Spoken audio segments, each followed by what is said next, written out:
It's no longer just a compliance requirement. It's a fundamental part and pillar of business integrity, of trust, and international competition. So in this regard, let me introduce our distinguished group of experts. Welcome, Mr. Sami Mohammed, Data Protection Commissioner at ADGM.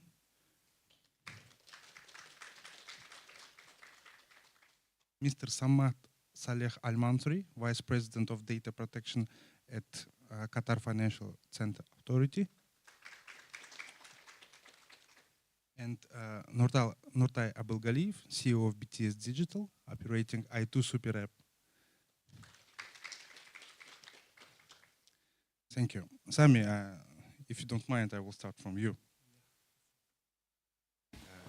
We had an interesting conversation yesterday about the enforcement actions. Yeah. But before you're going to enforce someone, we should explain to the audience what is the data protection and what we stand for. Please. Thank you so much for the question. Data protection simply is safeguarding our information. When we say our information, is every individual working in any organization.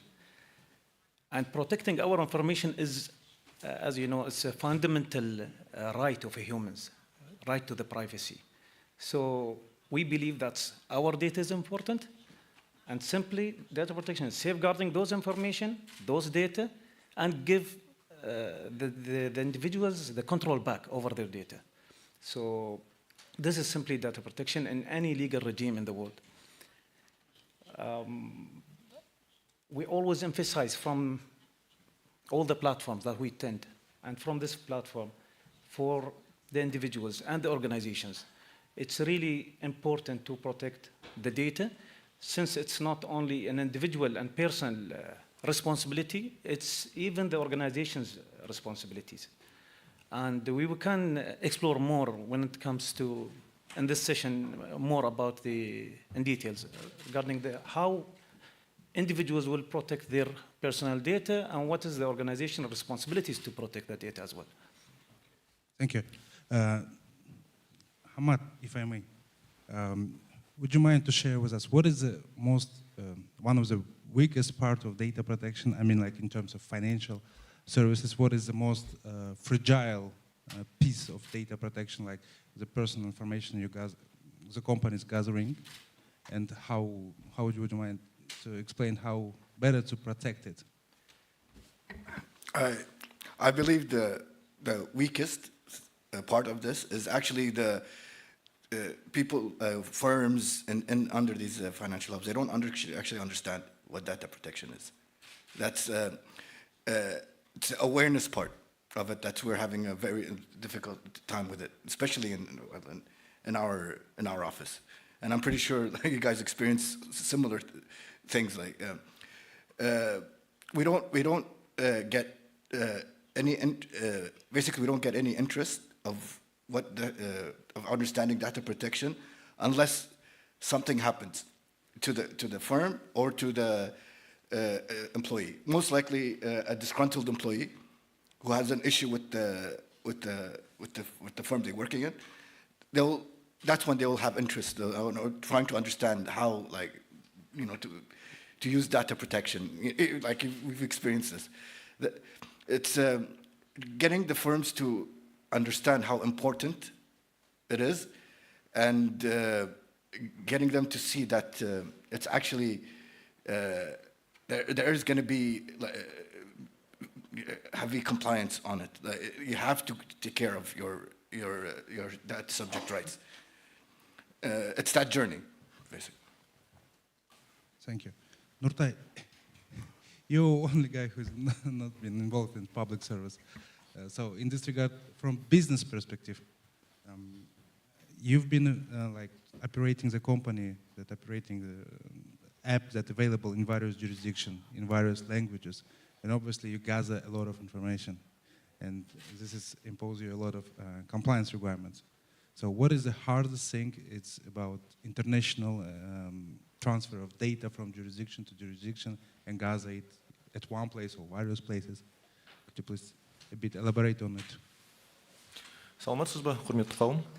Thank you for the question. I think you're right that the view on the data privacy and on the ways how to work with data is really different from different perspectives. Yes, from the perspective of authorities, I think there is a very proactive stand rather than a customer himself, because you want to make sure that the regulation, the rules which are in place, they set a certain stability for the industry and make sure that certain rights are protected. But in my opinion, from perspective of the business, from the perspective of the service provider, our approach should be even more proactive, yes? Because in our case, it's not just as a responsibility for what we set up as a set of rules in our product, set of features in our product, but it is also about how the actual user, the actual person will perceive them and how they will use them. Because unfortunately, there is a difference, yes? And you were asking a question about the most fragile part of the regulation and of privacy. I think, unfortunately, it's always the person. It's always the user who is the most compromised part. And then in our case, we have to look at how we develop the product. We have to look at how the user will actually use it. And then the third thing that we look at is, of course, the regulations that we are operating. And answering directly to the question that you're saying is that I think currently as a world, we at a moment when the regulation is quite very different. Yes, I think that like talks like this, they should be promoting the countries and regulators to come to a more generic and unified framework. We see today a big difference in what different countries are requiring, and therefore for us it's a choice. Today it's a matter of choosing a balanced approach, choosing the position where we try not to break any rules, yes, on the first place, and on the second term try to be most convenient product for the user, and at the same time helping the user to navigate it, to use it. And so it's a very good question, because I think the landscape of regulation today is very non-unified, and this is where we should be moving towards. When it comes to regional and international cooperation, there is a few trends that, Sami, it's a question to you. Is there any trends, particularly among financial hubs, financial free zones, such as ADGM, that how do you control the data? Because being like financial free zone or financial hub, you are quite different than mainland jurisdiction. In this regard, how do you align the strategies between ADGM and mainland? Thank you for your question. It's a good question. And it touches upon the comment that Atai mentioned, that divergence between the jurisdictions and the challenge to comply with different legal regimes. So in this case, now we are a young jurisdictions, small jurisdictions, newly jurisdictions.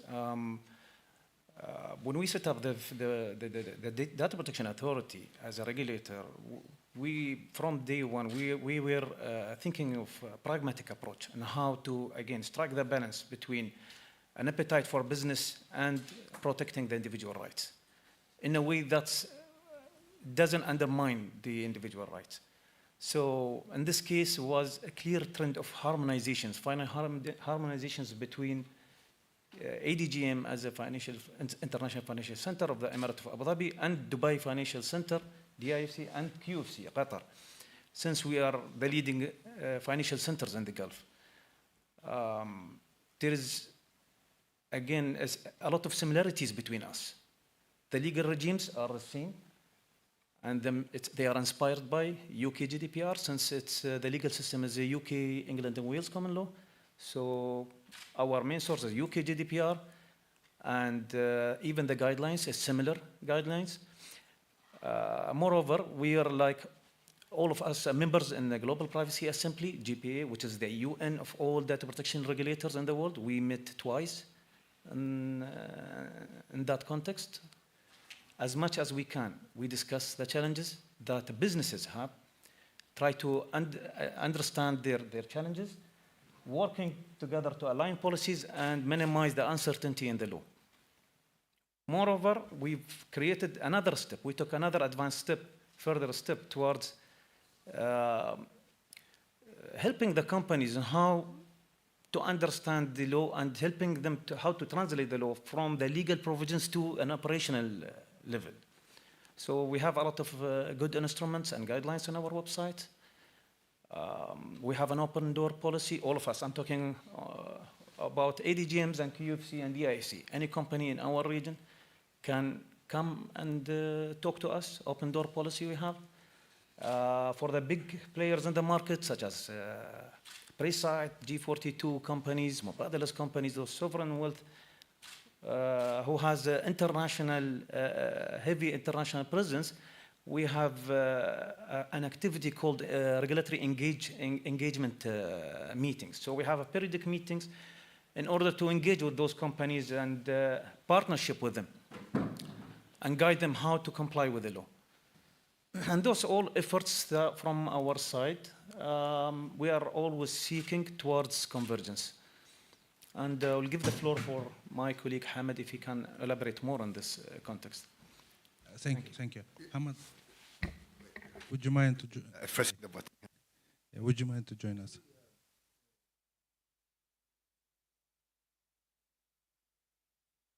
Yeah, sorry.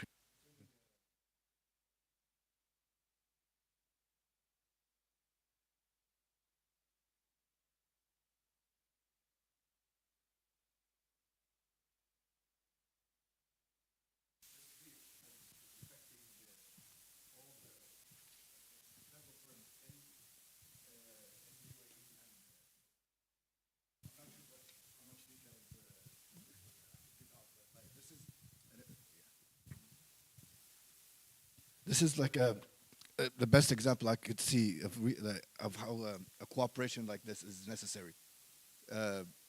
We need working together to get information from each jurisdictions and to understand at the bottom line what's the root of this. So to actually come up with a better, a more detailed order, and to actually find solutions to this.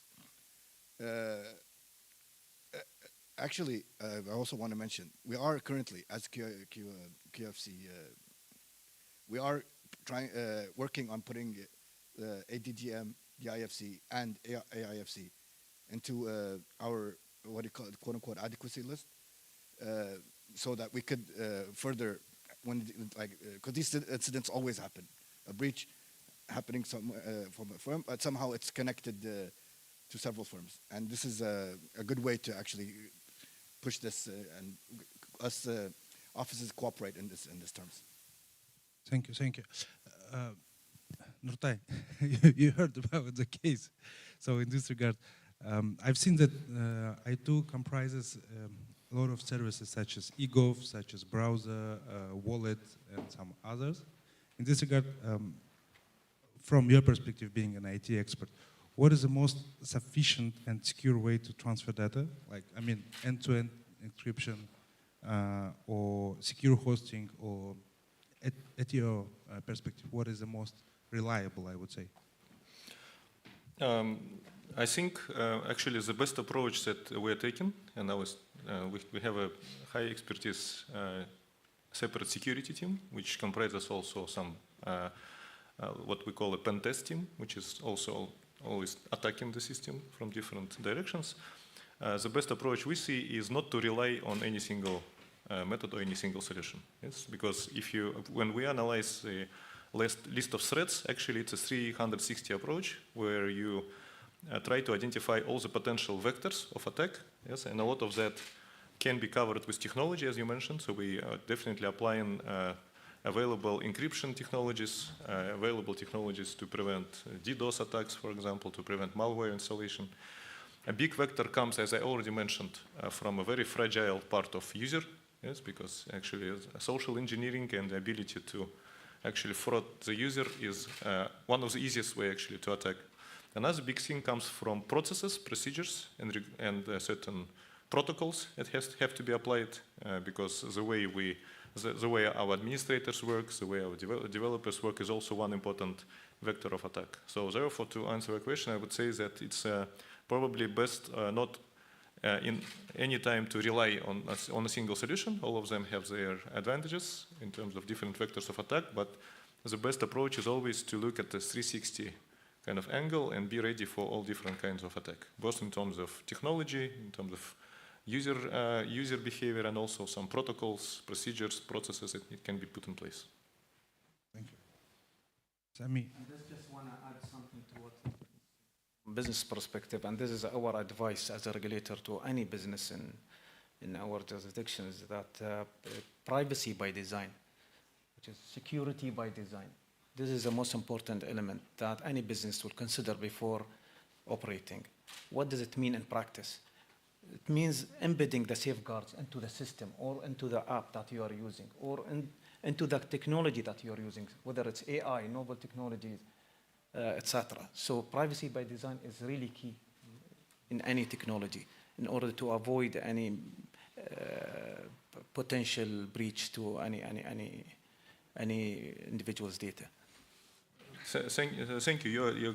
Because you're completely right. Because the imagination of fraudsters, you cannot imagine how far it can go. Yes, because for example, the kind of attacks that we're currently also preventing is, for example, some of our people, some of our employees get invited to an interview to a company which wants to hire them. Yes, and they are offered high salaries, very good conditions, and then at a second, third interview, they come to a stage where they need to make a test, to make like a job test or something like that, and they're given some test code or some exercise that need to be implemented. And that exercise contains some malware. Yeah. Yes, it contains something that can lead to a data breach. So therefore, the imagination of people who want to attack and steal your data, steal your money, goes, I mean, beyond what we can imagine. So therefore, as you correctly added, I mean, security, privacy by design, it should be in DNA. It should be everywhere in everybody who is involved in the product from day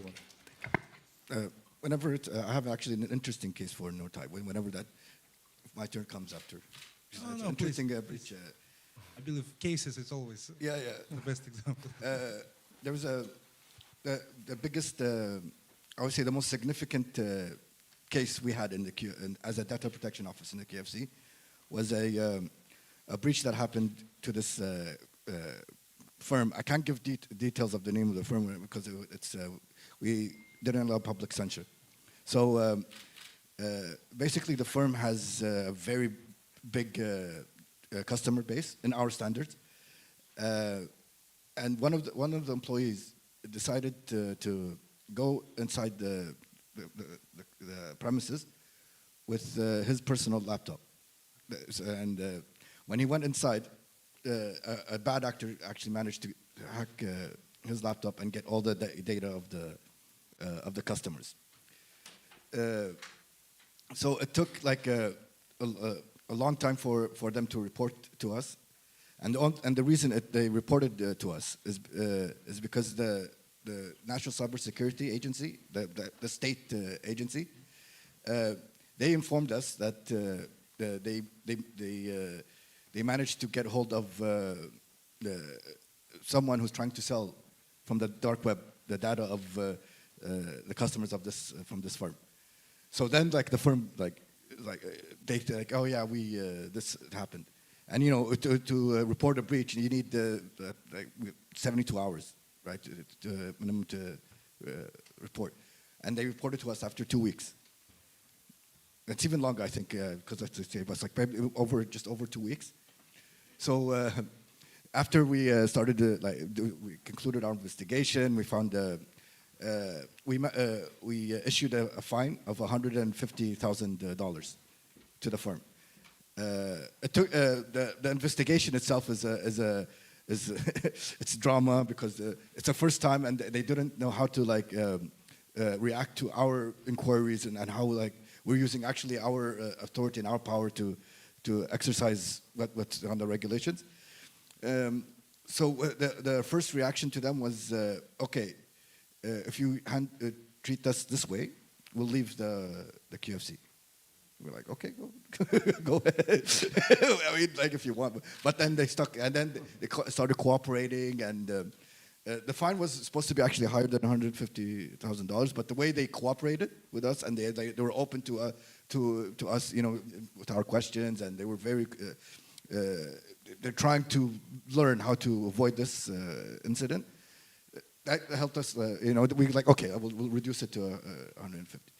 But when we announced it to the public, to the national newspapers, that actually shook the whole state, because this is the first time in Qatar history that a firm has been fined this much for something to do with data rights, data privacy.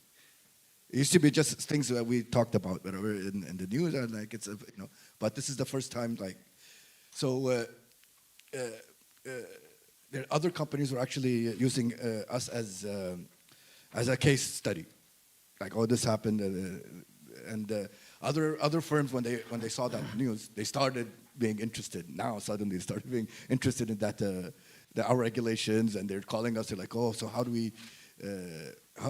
We don't want this to happen to us. We don't want to find just tell us what. So it's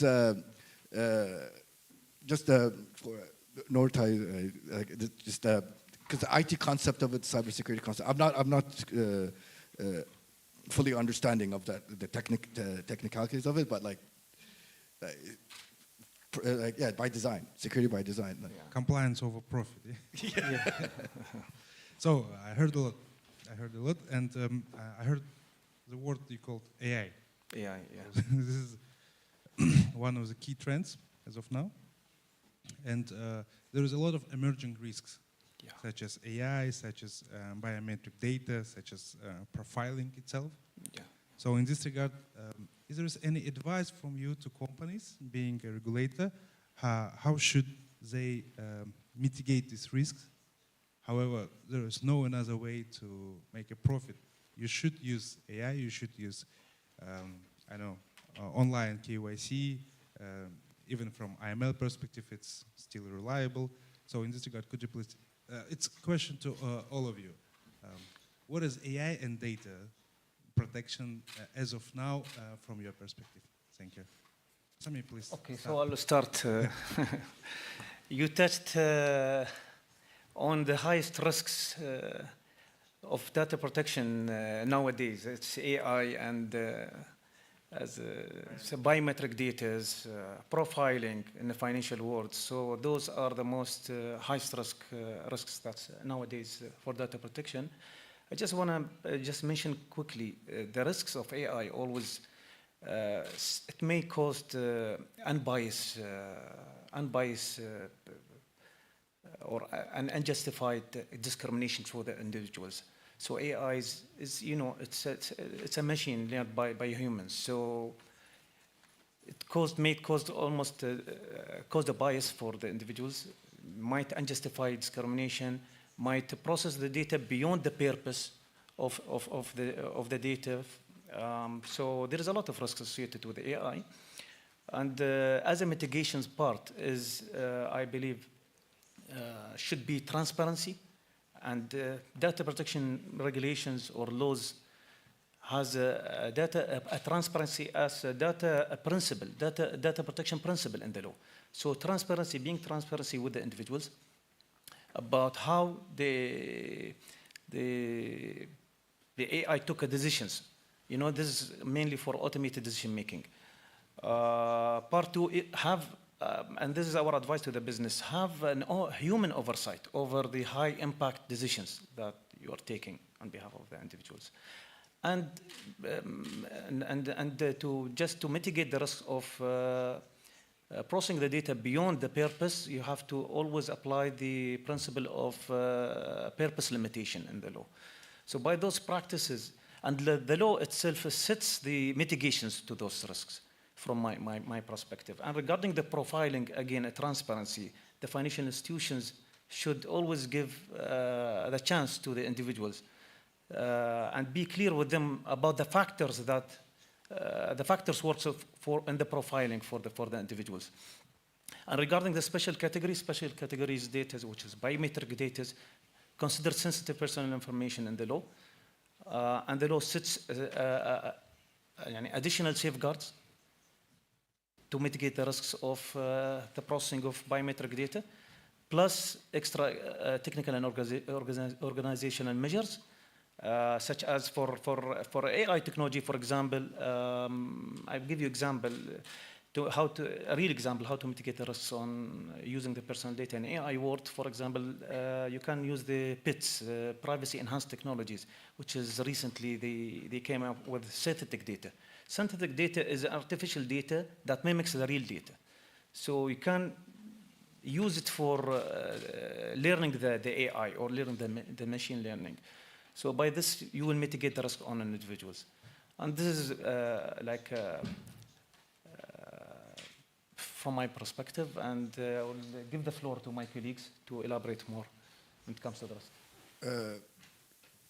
Also that it seems AI is moving way faster than our regulatory mindset is. Like they're already like very steps ahead of what our regulation is. So we have to try to we try to catch up. Like, there's questions that come like into my mind. Like, what do we consider new data that comes after AI processes personal data? Is that considered personal data? Like it's actually scary for to actually to fathom how much AI is the speed of AI and what we're trying to do as regulators. As long as Nurtai, please, this is. I think yes.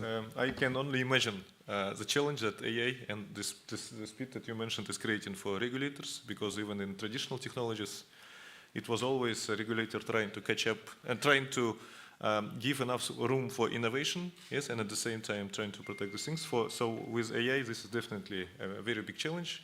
And in our case as well, what the main principles that we are trying to apply now is that we manage the perimeter of the data, the perimeter of AI application. So making sure that even if we're using some AI processing tools inside the company, we make sure that they are not connected to the cloud. This is something happening inside, yes, and we make sure that at least physically, the data which is processed is not going anywhere beyond, yes. But this is definitely not a long-term solution, and I think it's a joint work to be done on how to manage this. So it's a very big challenge. Ahmad, please. What do you think? I mean, like, as long as we're desperate trying to chase Nurtai and the IT companies, there is a kind of, I would say, from your perspective, there is a kind of, we also clients from financial companies, from other companies, what kind of red flags you see when you're getting onboarding on the company, like from your perspective? Like being a client, there's always like, I believe you being a commissioner, you're always checking how your personal data will be processed. So is there any red flags that you may indicate when you're getting onboarded to the company or being a client of the company? And could you please share with us, at least we will be protected? Yes, sorry. So first of all, we are experts when it comes to data protections, and we understand the level of the company's compliance when it comes to complying with data protection. In our jurisdictions, we have like categories of the companies, or let's say levels of the companies. We have the SMEs, local, from the local onshore or GCC businesses, that it does have a limited knowledge and information how to comply with the data protection regulations. Then we have the medium companies and regional companies, has a relationship with the international, little bit with international businesses, so they heard about data protection, trying to catch up. So this is the second category, which is the middle level of sophistications. And we have the multi-international businesses who's operating in Europe and worldwide, and they have experts in data protections when it comes to others, such as, for example, Etihad Airlines, Emirates Airlines. Those are mature when it comes to understanding the legal regimes of different legal regimes globally of data protection. So the way we treat the companies is different from company to company. Small companies, we're giving them a little bit extra care and guidance on how to comply with the regulations, as well as the medium companies. But the large companies, we are a little bit using the stick, let's say, and put a pressure on them and ask them always how to demonstrate their compliance to us when it comes to, again, customer profiling, when it comes to how they are handling, collecting the data through websites, how they are storing the data in cloud service providers. And we are checking even the third-party contractors, and if they are using third-party contractor processors, and how they are managing the risks of third-party contractors. So we are really pragmatic when it comes to guiding the companies and administer our data protection regulations. So again, I just want to emphasize, it's not about a supervisory authority, a regulator. We have a different mindset, a partnership. We are partnership with those companies for the sake of the economy and the individuals and the people. So this is my thoughts here. Would you mind joining us? At the moment, it's hard, as a data protection office, it's hard to see red flags during the onboarding, because this is, we're actually working on integrating the data protection concept into the onboarding. This is something that we're just working on now, and we're going to implement it in the regulations. It's when we do like random audits. We do we choose random random companies, and we just finished a set right now.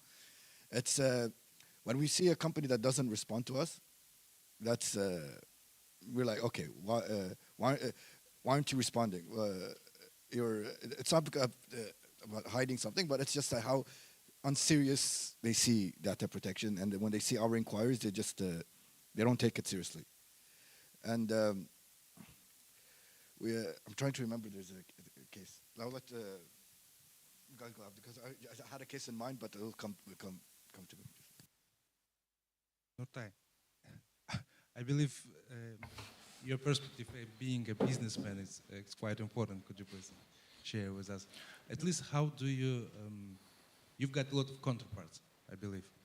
And in this regard, you're still reviewing your data protection, being responsible, being controlled, so in this regard, is there any cases or red flags you identified?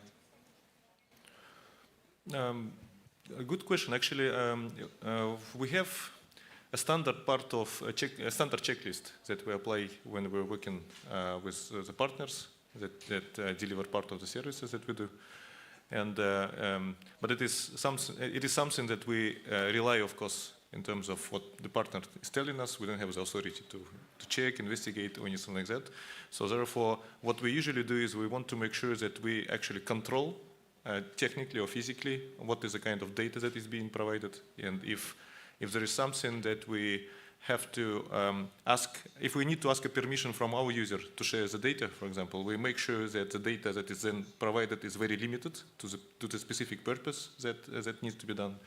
We are very strict in terms of controlling the premises, again, like I said. So if we are buying any solutions, for example, that from third parties, we're making sure that they are hosted locally, that they're hosted in our instance, and our security team is analyzing that there are no strange network activities, for example, for this instance in the perimeter. So we check both the regulatory, the paperwork part, but we want to make sure that we control the physical context of the thing. So I think this is the best we could do today. You mentioned the question about the red flags that we see with the partners, and I think that one of the things that I have in mind is that a lot of some of the partners, they are usually sometimes not eager to share the details of their technical solution. Yes, so, and they come up with different excuses for that, saying that, I mean, it's IP or anything like that. But for us, this is usually the biggest red flag. So we believe that and at least in terms of technology market, when you're selling your technology product, you should be ready to explain how it's working. You should be taking the questions. Even if you cannot say something, you should be attentive and trying to do your best to explain how something is working. So when this is not happening, we're usually very suspicious, and we treat that as a red flag and trying to find a different partner. Because this transparency that you mentioned, openness, and just maybe the understanding of that this is an important matter is probably part of that DNA, part of that security by design that needs to be on the side of our partner. Thank you. I just remembered the case. It's actually a really, really funny case about we were doing an on-site inspection because another department, it's called the Employee Standards Office. They informed us that this firm, they're using CCTV in a strange way. So like they just invited us to be part of the kind of inspection. The firm was cooperative, and we invited them to our office to discuss CCTV, right? So we asked them, like, so you have to be clear about like what's the use of CCTV, and you have to be very transparent. And they said, like, yeah, we use CCTV to see if the employees are having lunch in their desks. It's because it's not allowed. And we're like, this is wrong in so many different levels. What do you mean, like, you actually process this, you make the decisions like using CCTV in this way? And the way they looked at us, they're so shocked that this is something wrong. They see it like, well, why is it wrong? They were actually debating us, like, this is this is how it's supposed to be. Why are you guys making a big deal? And this is like it's not just a red flag; it's like a red carpet. There's so many, it's probably so many breaches happening in this firm that we're like, okay, they will die out slowly. But it's just the way the attitude they have of just processing that level of personal data was like, okay, that's beyond our imagination. Because, I just want to add to this. Monitoring the behavior of the people, of the individuals, of the staff, it's not allowed based on data protection laws and regulations. So the CCTV is only for security purposes, not to monitor the personal or individuals' behaviors, within the workforce. We always mention that, whoever, and that's why when any organization fixes the CCTVs, they should be transparent. Yeah. How you will ensure transparency? By having the signs that this under CCTVs, cover this area under CCTVs, or you have to put the signs being transparent to the people why you are fixing those CCTVs and for what purpose. Because CCTVs, it's a pictures is personal data, consider personal data as per the law. So data collection, you have to be transparent. Why you're collecting the data, and how you will process that data, and how you will share it, or how you will store it, or how you will dismiss that data. So you have to be clear with the individual. Nurtai, do you have CCTV at office? I'm trying to keep a poker face here. So we're not using CCTV for anything beyond security. Okay. And last question to commissioners. Client consent. There's always like problems that client giving consent to company to do whatever, by company perspective, do whatever they would like to with the data. How do you deal with it? It's still like clients that, okay, I agree that you will process my data in a way you would like to. Yeah. So how should we address the problem? Sami, please. This is a big problem, again. They are using first of all, I just want to start that consent is a legal base. Okay. It's a lawful base to process the personal data. And the strongest is a consent of the people, of the individual, of the person himself. And this is the strongest legal base to process the data as per the data protection law. Firms are using the misunderstanding or less knowledge of the people of such a legal base, which is consent, use it against them for their purposes, for the sake of providing a service or selling a product, etc. And when it comes to the consent as per any law, there is conditions for that consent should be met to consider a considerable. For example, one of them is freely given.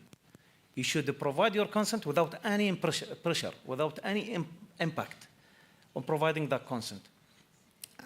So this is the conditions of the consent. Companies are not allowed in our jurisdiction to use and take advantage of less knowledge of the law from the people, or less understanding or of the legal regime, and use them for their purposes, business purposes, or to achieve their.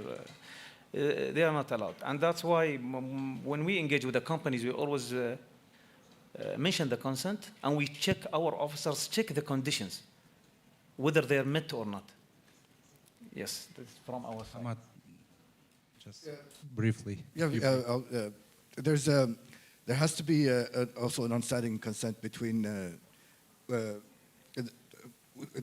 guys have to understand the power balance also. Like if, for example, if an employer is trying to get consent from an employee, obviously the employee will give consent. It won't be obviously freely given because the power dynamics. So we have to keep also that in mind. The power dynamics, Yeah. what the data subject understands of what is he or she is consenting to, etc. Thank you, thank you. It's been a pleasure. Our panel is ended. Thank you. Welcome back in 1 year, and I hope we will have the same conversation in a wider audience. Thank you. That's it from my side. I believe we can start to proceed to group photo, and our audience, if you would like to, can join us. Thank you. Thank you.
Раз, два, три, четыре, пять, шесть, семь. Раз, раз, раз, раз, раз, раз.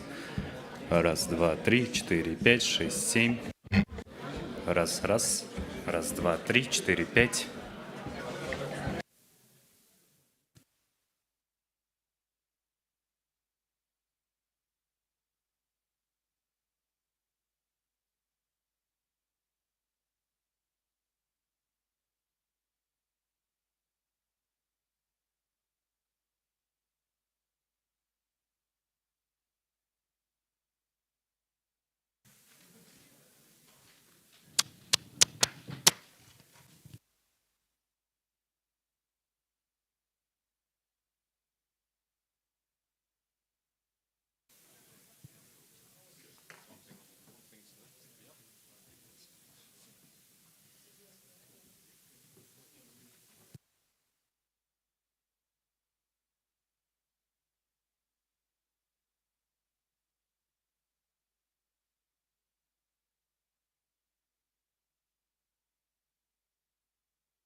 Раз, раз, два, три, четыре, пять, шесть, семь, восемь, девять.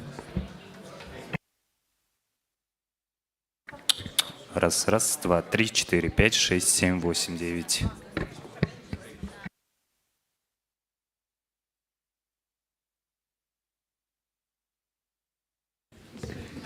Раз, раз.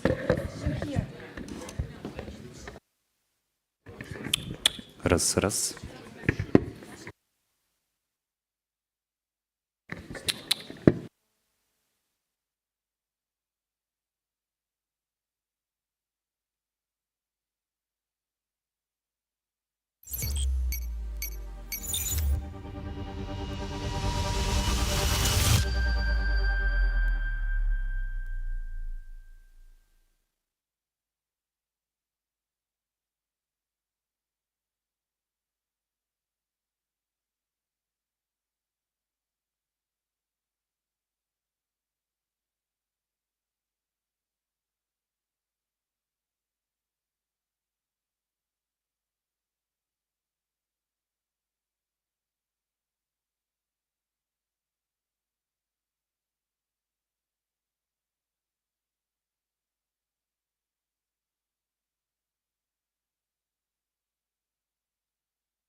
I think we should start So good afternoon or good morning, ladies and gentlemen. Welcome to our panel session dedicated to elevating legal services through regulation standards and dispute resolution. It's a privilege to moderate today's session discussion, which brings together leaders of our legal ecosystem, regulators, dispute resolution institutions, and practitioners to reflect on how high-quality legal services underpin the credibility of and growth of the AIFC.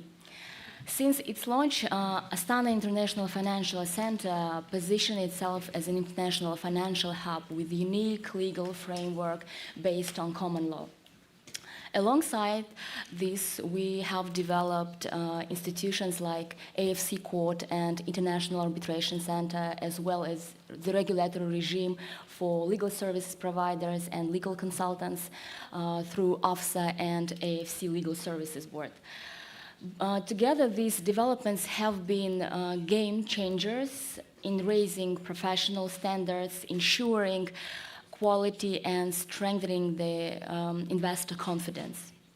The central premise of today's session is simply yet powerful. A well-regulated and professional legal community is the backbone of trust and efficiency in the AIFC, whether through regulatory oversight, courtroom advocacy, or day-to-day client services. Legal opinion, the quality of legal advice directly shapes the future of the AIFC law. To explore these themes, we are joined by our distinguished panel, Andrew Aldelan KC, a senior partner at Mitchell Moss law firm based in London. Andrew also is a member of AIFC Legal Advisory Council, who advises on drafting and amending AIFC law. Liya Agzhanova, Chief Legal Officer of AFSA, who leads the regulatory function, ensuring that legal and financial services in the AIFC operate within a clear and reliable framework. Chris Campbell-Holt, OBE, the CEO and Registrar of the AIFC Court and International Arbitration Center in the AIFC. Chris is also a member of the AIFC Legal Advisory Council, and he's also the member of the AIFC Legal Services Board. Chris has led the establishment and development of these institutions such as Court and Arbitration Center, guaranteeing access to justice and providing dispute resolutions to international standards. And Maxim Burak, partner at Grata International Law Firm, one of the first ancillary service providers registered in the AIFC. Maxim is also a former member of the AIFC Legal Services Board. So Andrew, let me begin with you. As a member of Legal Advisory Council and a barrister with extensive international experience, why are professional standards and legal services regulations so critical for the credibility of an emerging jurisdiction of like the AIFC, and what lessons from global practice can guide on the development of future of AIFC law? Thank you, Aida. I'm standing in for my friend and colleague, Simon Cox, who is the chairman of the Legal Services Board. And he wishes he could be here, but unfortunately he can't be here today. So I'm going to say a few words on his behalf. One of the themes that I suspect many of you would have picked up throughout AFD has been how important, from an investor perspective, the rule of law is. And I was at one of the plenary sessions yesterday where one of the vice presidents of Brookfield Asset Management, which has $1 trillion under its management, said there were three things that are absolutely critical for its decision-making as to where it invests: the respect for capital, the ability to scale up, and critically, the rule of law. And those are the type of decisions or criteria that will drive investment. As we all know, the AIFC has been set up as a common law system. The success of a common law system is critically important for the rule of law and the success of the IFC in general. But one of its features is, of course, that it has an adversarial court system. And the ability to deliver a successful common law system depends not only on the quality of the judicial decisions, but also, importantly, on the quality of the legal professionals preparing the submissions before the court. So competence in the common law system is absolutely critical to make the whole system work. But it extends beyond just competence, and I don't mean to belittle competence by saying just competence, to include, importantly, ethics and trust. The legal services regulations were introduced in 2022. Those regulations established the Legal Services Board. They introduced the concept of legal service providers. They required legal service providers to follow international best practice and also to provide support and training for lawyers within the AIFC. The requirements on the LSPs, those are the legal service providers, are as follows. They must act with independence and integrity. They must maintain proper standards of professional practice. They must act in the best interests of their client, not themselves. They owe a duty to the court to act with independence in the interests of justice, and they must keep their clients' affairs confidential. The guiding principles for the Legal Services Board include, there are a number of them, but they include the following: attempting to ensure the safety and soundness of the legal market within the AIFC, to act fairly, transparently, and in a non-discriminatory manner, to prevent damage, if necessary, by taking enforcement action, and to protect the interests of clients who are being represented in the centre. There are some base eligibility requirements which are supplemented by CPT, continuing professional development and in-firm training. But it's important to recognise that practising law in the AIFC is a privilege that has to be earned. It's not an automatic right.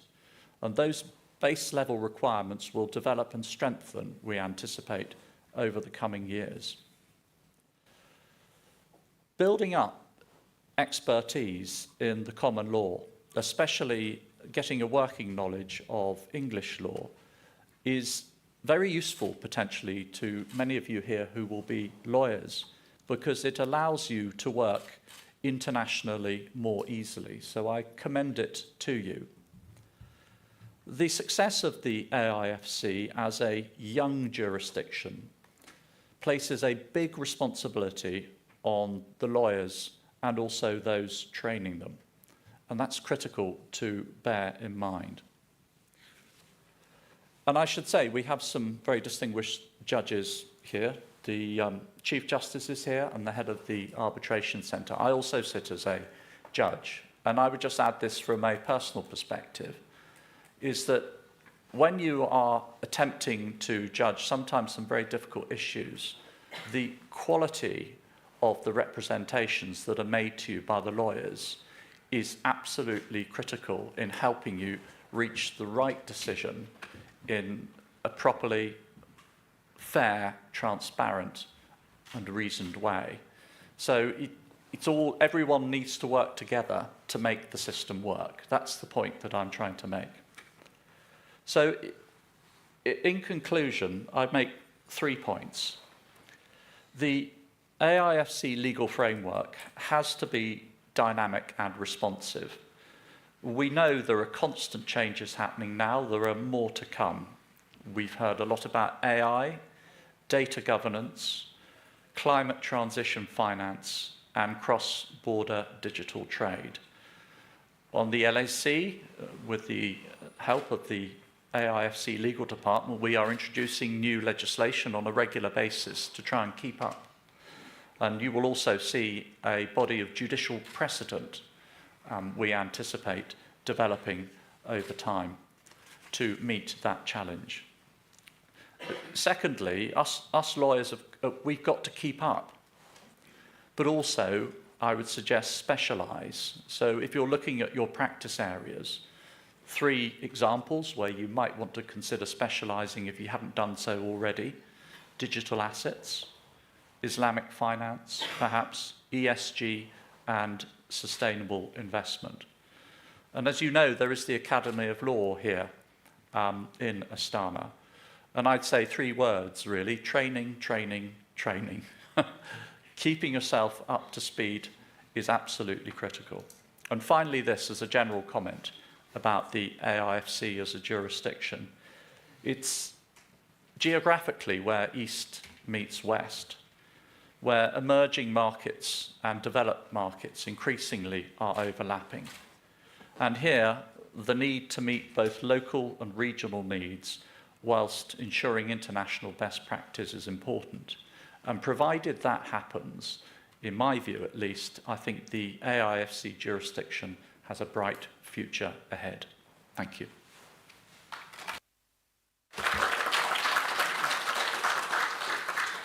Thank you, Andre. Of course, legislation alone is not enough. It must be supported by strong regulatory oversight. That brings me to AFSA's role. Leah, AFSA oversees legal services providers. What challenges have you seen in ensuring that advisors consistently meet the required standards, and how does strong supervision in AFSA help protect AFC participants and maintain overall confidence in the system? Oh, thank you, Aida. Thank you, colleagues, dear friends, dear ex-colleagues. I'm glad to be here to brief the market and the AFC community on the existing regulations on the legal services and ancillary service providers. The first of all, and the main point, that what AFSA does. AFSA regulates the legal service providers by means of first licensing, supervising, and enforcing when it is needed. Main important point, AFSA takes a risk-based approach during the supervision stage. What does it mean? In other words, it means that every action, every document, every transaction which is considered by the AFSA, it's considered from the risk point of view, like the risk has already been occurred or is to be occurred in the nearest futures. So Aida asked me about the challenges which legal service providers meet during their activity. I have outlined, based on our experience, 3 main points, 3 main challenges which legal service providers meet. The first one, and the most common, is confusing or mixing the acting law of the IFC with the mainland legislation. I will give practical cases as well. Practical case number 1, we received the Kazakhstani arbitration decision, which was adopted by the Kazakhstani Arbitration Center provided to the AFSA, and the decision was based on the law on the limited liability partnership, and it was related to the transfer of shares in the private company.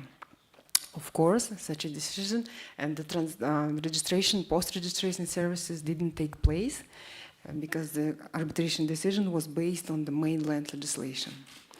The second challenge, which legal service providers often face, they disregard or ignore the onboarding procedures of their clients.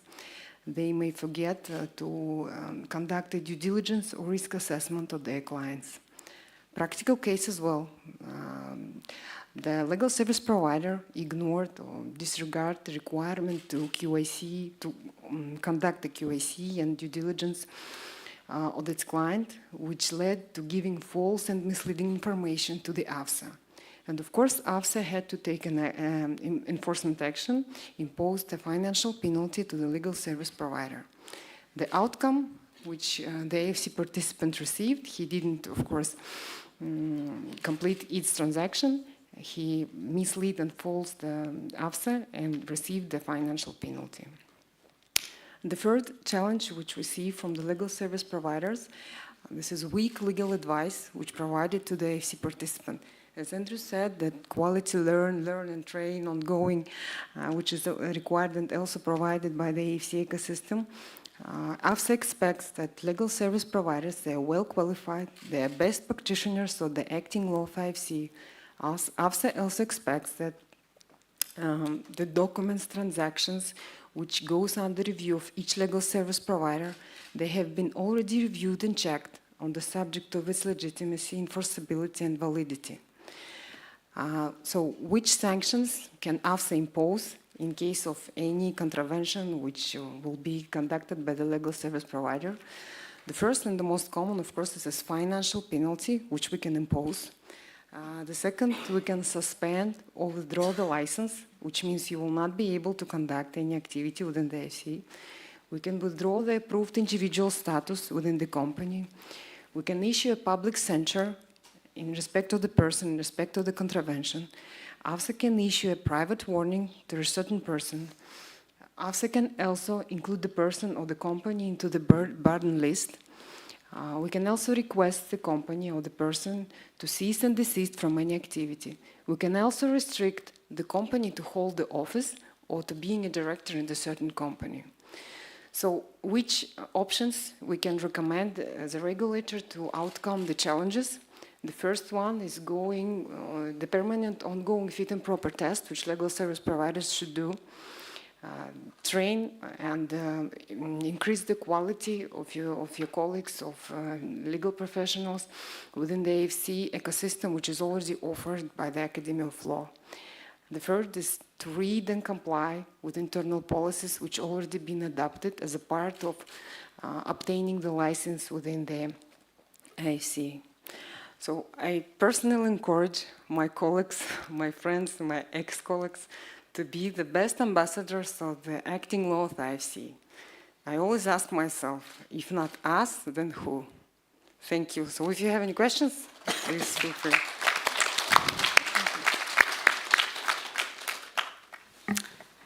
Thank you, Leah. So when the regulation is in place, disagreement may still occur. That is where our next institutions play a vital role. So Chris, from your perspective, leading IFC Court and Arbitration Center, how do professional standards and the quality of legal representation translate into what you see in the hearings, and how does this impact both dispute resolution outcomes and international investor trust in the AIFC? Thank you, Ida. May I start by just paying special attention to a notice of our Chief Justice, Lord Burnett, and of the Court, and our Chairman of the Arbitration Centre, Mr. Thomas Krummel, who's with us. You're actually sitting in the Court and Arbitration Centre Lecture Theatre right now, so welcome everybody to our premises. Very quickly, I wanted to mention also two other people, and that is Mr. Nurjan Kozbayev, who's sitting on the front row. Many people probably don't know that because so many years have gone past, but we've got Andrew, myself, and others who are representatives of the Legal Advisory Council, which has been created back in 2017, and more or less the same people are on that board. But it was Nurjan who created that on behalf of the AFC, and I remember sitting in a room with him on my first visit here in early January 2017, and Nurjan and other lawyers from the AFC at the table were saying, we've got to create an entire legal system for the AFC. What we're going to do. And it was remarkable, within 10 to 12 months, led by the absolute first-class international expertise of Mr. Michael Blair, King's Counsel, a distinguished barrister from Barristers' Chambers in London, and with Andrew, myself and others, we got there in a remarkably quick time. And now we're seeing, through the court in particular, and some of the people in this room are seeing in the court and in our arbitration centre, genuine day-to-day application of that law in practice. Now, it's tempting. While I want to balance a little bit what the regulator has said, if there are any lawyers here, or new or aspiring lawyers in this room, don't be scared or frightened by the strong powers of regulators and other bodies within the AFC. Those powers exist for very good reasons, which you've heard about, but ultimately the AFC court has jurisdiction, among other things, to consider appeals or attempted appeals on any decisions of any AFC body, and that includes against the lawyers representing clients or whatever within AFC practice. We haven't had, I think, any cases along that lines yet. And it might come soon. Just a quick observation about some of the practices that we've seen, and I'll share this on a personal basis. I'm not going to say this on behalf of the court or arbitration centre, and I say it as someone who's very fortunate to sit with a brilliant young case management team, all Kazakh, top international standards, by the way, on the registrar's bench in every court case. I've been there in every single case since we started, and the court's now given 200 judgments, and there are quite a few other judgments on their way very, very soon. When we first started, and we have to bear in mind this project, the entire AFC was nothing but a blank piece of paper. We wanted, and I say we, I mean Lord Wolfe, former Lord Chief Justice from England, the person who created the court and the arbitration centre with the support of the AFC, and to a very limited extent myself and others. The standards have massively improved. So one of the, I wouldn't say it was a fear, but one of the questions we used to get repeatedly from 2017, 2018, the very beginning of this project, was, I'm a Kazakh lawyer, can I use this court? Can I represent my clients in this court, in this arbitration centre? And the answer from us was absolutely yes. This court does not exist to service the legal industry or people of Kazakhstan or anywhere else. It's for everybody. And one of the concerns from some of the senior Kazakh lawyers, and some of them are in this room, that the English barristers and American lawyers and the Australians and other common lawyers, traditionally common lawyers, would dominate all of the opportunities to represent clients. That simply hasn't happened. I had a court worked at a court for some years in Qatar before coming here, and that was not necessarily the case. I think the balance was probably about 50-50 between Qatari nationals, lawyers, and international counsel, chiefly barristers from London sets of commercial chambers. And what we've noticed here is that I would say 90% or so of the lawyers representing businesses, investors in Kazakhstan, in our court and arbitration centre, are actually Kazakh lawyers. Some of those lawyers have been lawyers for many, many years. And I'm not going to look at anyone in particular in case I upset anybody. But what has been an interesting trend in the last 2 to 3 years, in my experience, has been the growth of young Kazakh lawyers coming through. People who have, and we know because we work with the universities, who have been young law graduates, who have taken on the training programs that the Academy of Law and also our AFC Court and IC Training Centre, which is a completely separate training centre specifically for dispute resolution focus and preparation for representation by lawyers in court, the court and arbitration centre proceedings, has had to play. So a couple of things which were prevalent in the early days, which are happening less and less now, because what has happened is, we all know Kazakhstan has a brilliant education system. It has a brilliant system of boards, of bar associations, but those are private. They're not managed by the state, and there's no, I would say, state initiative to train and develop the lawyers in a similar way that you would get with a year or 2 years professional training, in addition to training on the job effectively as a barrister or solicitor in England and Wales. So we've come to a country with a different way of doing things. And what we have contributed through judicial practice, in addition to a lot of training programs, including on common law advocacy in particular, through our training centre, led by some of the world's most foremost international law firms, the biggest reputations. Our judges are absolutely robustly independent and impartial. Nobody has any authority or any even slight possibility of encouraging or telling them what to do. They will make up their own minds, and their entire careers as some of the most distinguished judges from the English legal system, but recognised globally for their expertise. Nobody's going to be able to question that. That is absolutely guaranteed, and I want everybody to take that away. But what the judges have been doing is equally explaining to the counsel in our cases what they're asking them to do and why they're asking them to do it. And what that has done is help, I would say, between 5 and 10, now very senior Kazakh lawyers in particular, really learn from practical experience in the court. All lawyers, all advocates, if they hopefully have professional training, if that's required by their jurisdiction, but they all learn on the job ultimately, and that's why they become more experienced, get better clients, and all the rest of it. So our judges have played, I think, a pivotal role in not only developing the jurisprudence, of course, of the court through its decisions, but by assisting in independent capacity, and that means assisting everybody in a hearing, by explaining what it is that they're asking them to do and why. So that has assisted the lawyers to move forward. It's also enabled more efficient proceedings, reduced costs, and all the rest of it for investors. Some little things which used to happen quite frequently, which do not happen now, but to give an idea of the history and the maturity of this court through its lawyers' practice. Misleading statements, judges ordering parties to file particular reports, and then the party not doing so, parties just suddenly being on holiday and thinking the whole court proceedings would be shut down, and we wouldn't have to face justice. Finally filing the report, but making sure it's the wrong report in the hope the judge wouldn't bother to read it over lunch. Making endless interlocutory or pre-hearing applications to the point which could possibly be considered to be leading towards a vexatious. Applying pressure on other counsel in a really inappropriate way. Simply refusing to comply with case management directions and orders. These things happen in courts all around the world. It's not just Kazakhstan, it's everywhere. But it seems to have been cut out to a large extent now.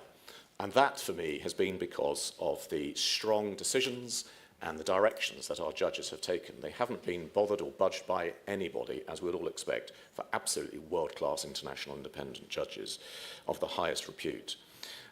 To back that up, though, I've mentioned the training centre. I'm not going to say much more about that. There is a website. It speaks for itself. Some of the people I recognise in this room have done some of the training. There will be an international law firm, common law advocacy training session soon. I encourage everybody who's a lawyer, or if you're business people, to encourage your lawyers to sign up for it. It will be invaluable, even if you don't intend to be a lawyer, just to learn more about how court practices work. But we actually regulate, to some extent, I would say at this stage in a very light touch fashion, the conduct of all lawyers in our court. If you want to be a lawyer representing a client in our court, not the arbitration centre, but in the court, you have to comply. Firstly, you have to apply for rights of audience, and it's ultimately awarded by myself as registrar, and that's normal practice for our type of international financial centre court. If you're a Kazakh lawyer, or you're a lawyer who has practiced law for some years, you've got an undergraduate law degree, you have some proven experience of representing as an advocate in a court, and we say for two cases by minimum, as mentioned in a judgment, typically at the end of a judgment as counsel for a party in that case, then we will consider you for rights of audience. And it's a very open, there's no fee involved. You do have to comply with a code of conduct, which is on the website, and the code of conduct is very strict. The code of conduct complies with our rules. It requires all counsel to comply with the overriding objective of the court. And very quickly, it can be found on our website in the rules. The overriding objective essentially requires everybody, the court itself, but also counsel to observe this, to deal with cases justly, ensuring the system of justice at our court is accessible and fair, all parties are treated absolutely equally, nobody is ever favoured, and deal with cases expeditiously. There are other requirements as well, but I mention that because if you take away one thing in terms of discipline as a lawyer in our court, you must comply with that overriding objective. In addition, under the Code of Conduct, you must act as a lawyer, that means representing somebody for payment, with independence, integrity and civility. You must comply with your duties to the court and to the practitioners. This is often something that's confused. As a lawyer here, as an advocate, you have a duty to assist the court. You don't just have a duty to your client and to do whatever you can, including misleading the court to try and win the case. You have to act with absolute integrity and civility. You have to act in the best interest of your clients, of course, but subject to what I've just said. You must keep confidential the affairs of your clients. That's something which is frequently not represented all around the world, but also here. And you must maintain proper standards of professional practice. You must uphold the rule of law, and it helps if you understand what the rule of law means and requires in the first place, which we work towards through our training centre for some lawyers, particularly the younger lawyers coming through the system. And you must enhance the honour, integrity and the dignity of the legal profession. So you're not just there to represent your clients, you're there representing the entire legal profession and to some extent to the court in the sense of trying to assist it to come to a fair, independent, impartial decision. Justice is the most important factor here. It's not just a question of winning or losing. If lawyers don't do that, then anybody has a right to apply to the court under the Code of Conduct for sanctions. and that could be a private warning, it could be a chat between me as registrar, and that's happened a couple of times already. Just simple informal discussion about what happened in the court, why did it happen, and let's make sure that doesn't happen again.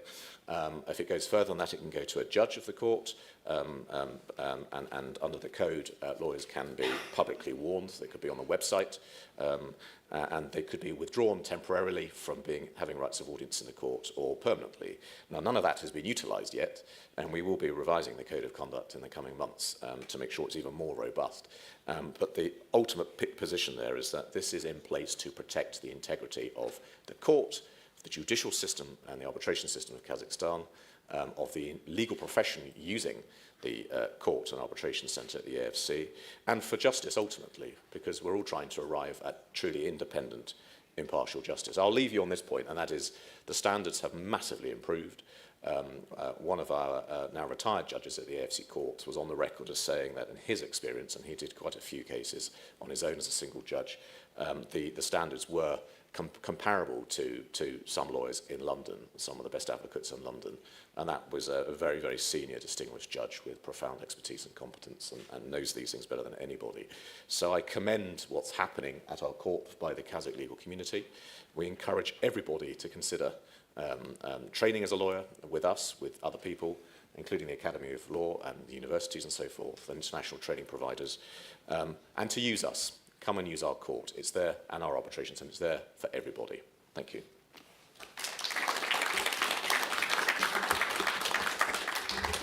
Thank you, Chris.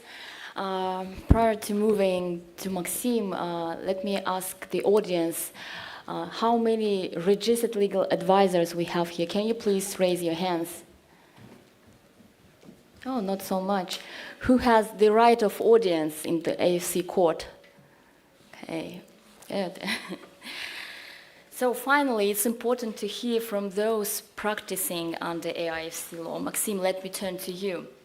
As someone on the ground delivering legal services within the AIFC and having previously served as a member of the AIFC Legal Services Board, how have these requirements impacted to your firm's operations and a wider legal market? And what benefits or challenges do you see for lawyers or clients being a part of the regulated AFC framework?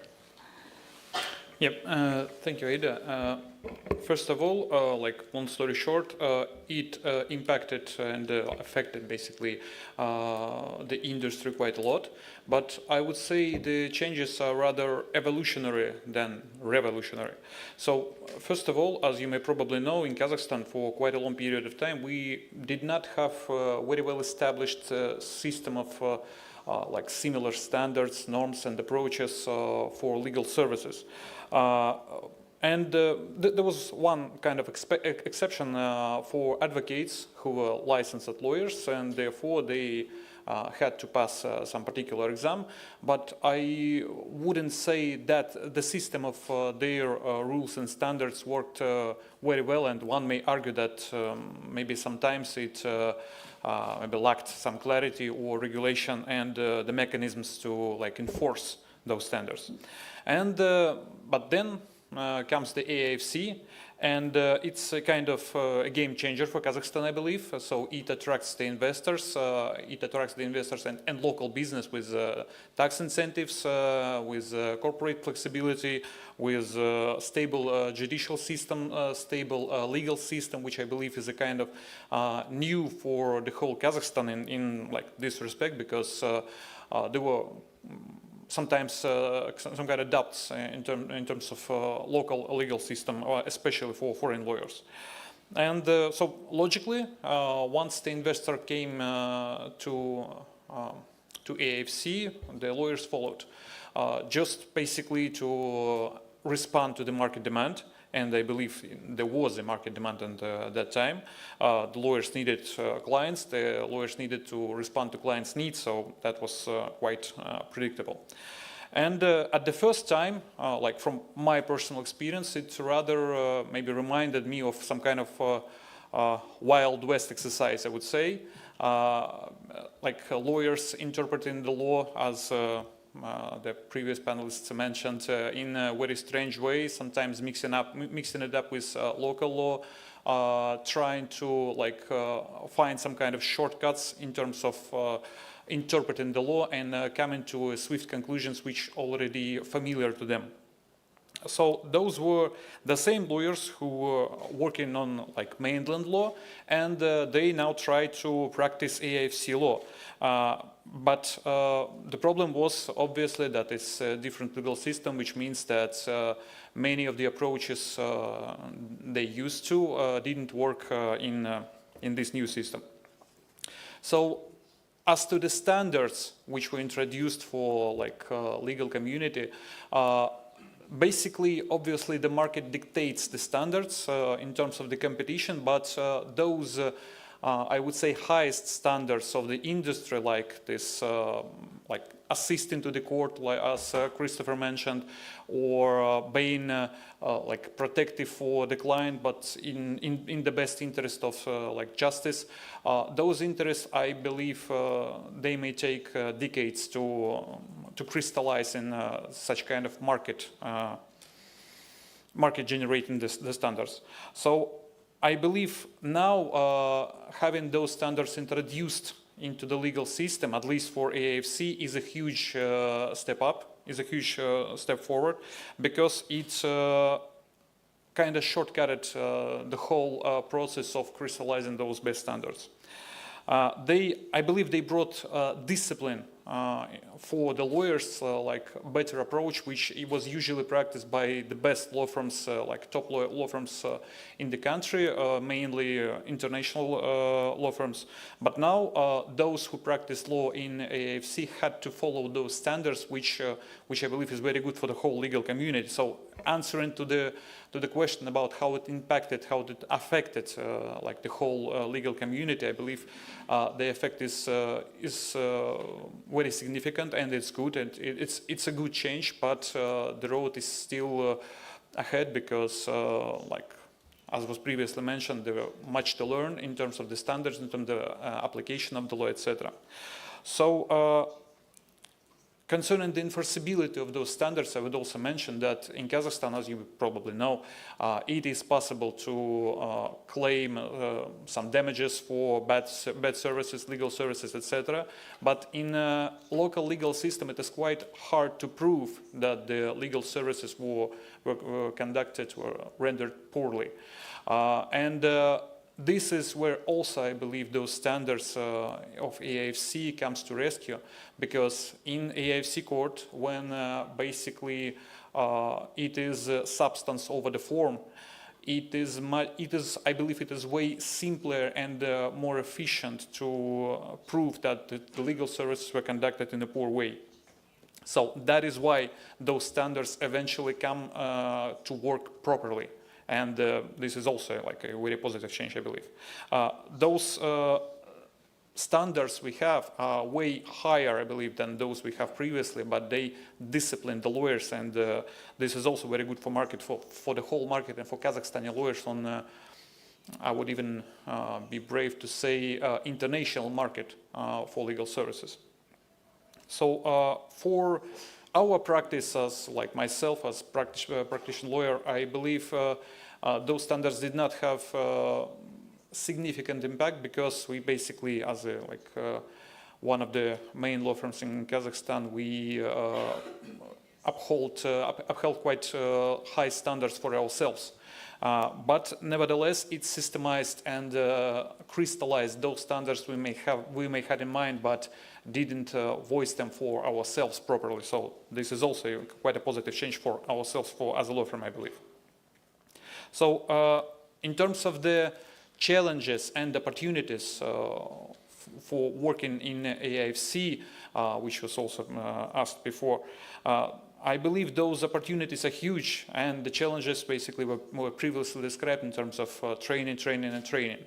But I believe going and joining this community and joining the AIFC practicing lawyers, it gives a law firm, an independent lawyer, quite huge possibilities to be of assistance for their client, to learn how to work with a completely another legal system, to maybe even adopt some best practices, not only of the common law, but of the main financial centers in the world, like the IFC, Qatar Financial Center. I believe the practices from those financial services were also adopted when, like, the gentleman drafted and created AIFC law. So I believe enjoying and using this law, practicing this law is means basically practicing the best practices we have as of today. So, and the work in this regulative sphere, it gives also its advantages. So, as you may probably know, it is necessary to get admitted, basically, to practice AIFC law, and this is also brings lots of opportunities in terms of being transparent and being trustworthy for your clients. Because once the clients see, especially those which are used to common law jurisdictions, once they see you are admitted to admitted to practice AIFC law, a common law system, they may have a bit more trust in you just because of this mere fact. And basically, coming to the conclusion, I believe we kind of used up our time.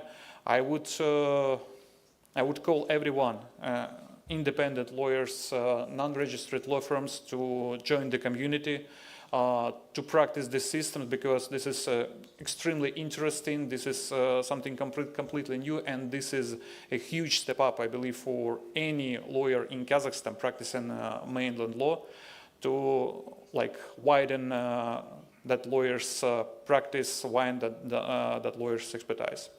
Thank you.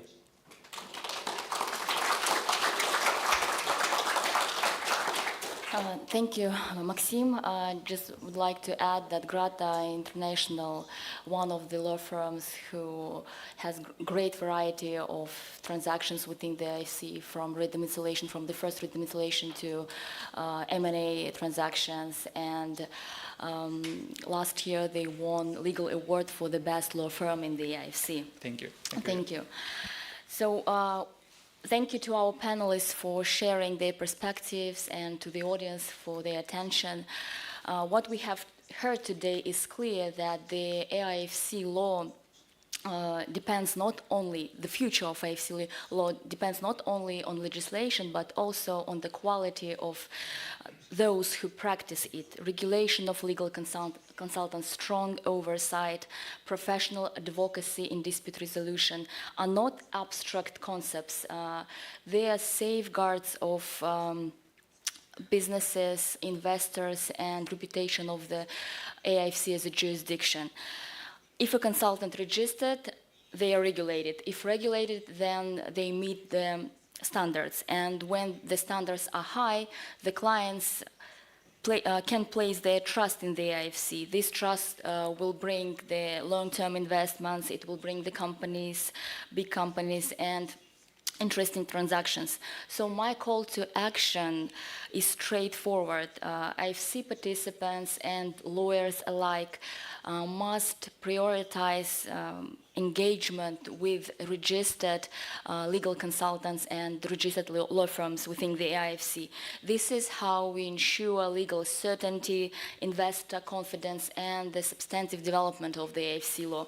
The better our standards, the stronger our financial center will be, and the stronger legal services we have, the AIFC will continue to grow as a trusted and leading financial hub in Eurasia. So thank you.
1, 2, 3. П, П, П. Вроде вчера компрессию. 1, 2, 3, 5, 7. 7, 5, 1. Эйп. О, опять зашумело, да?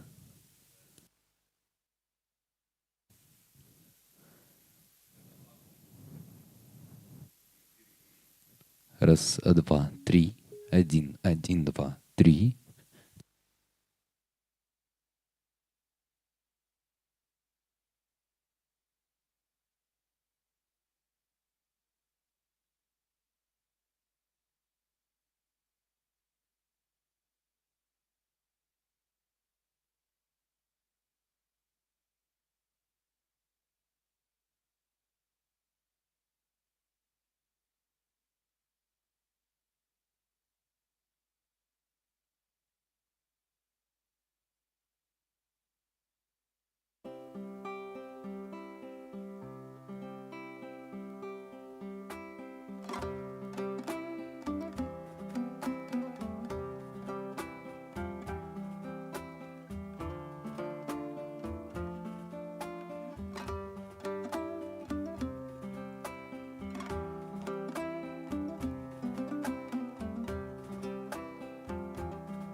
Один, два, три.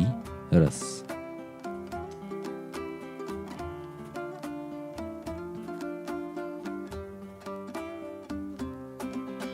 Один.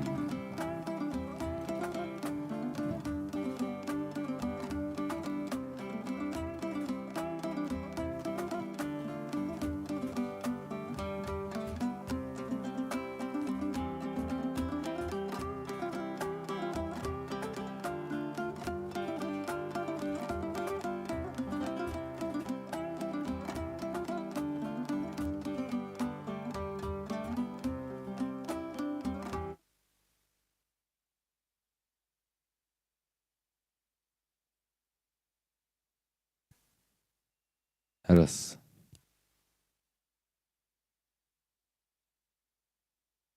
Не шумит?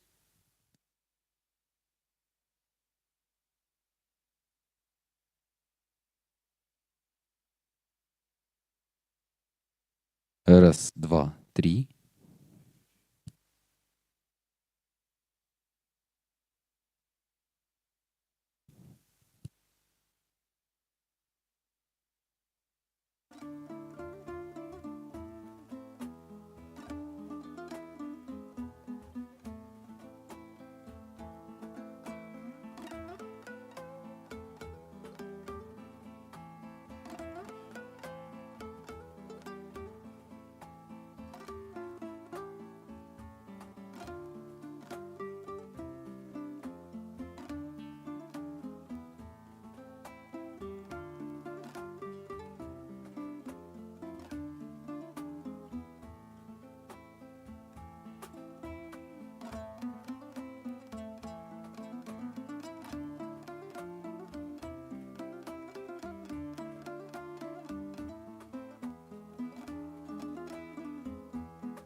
1, 2, 3, 5, 7.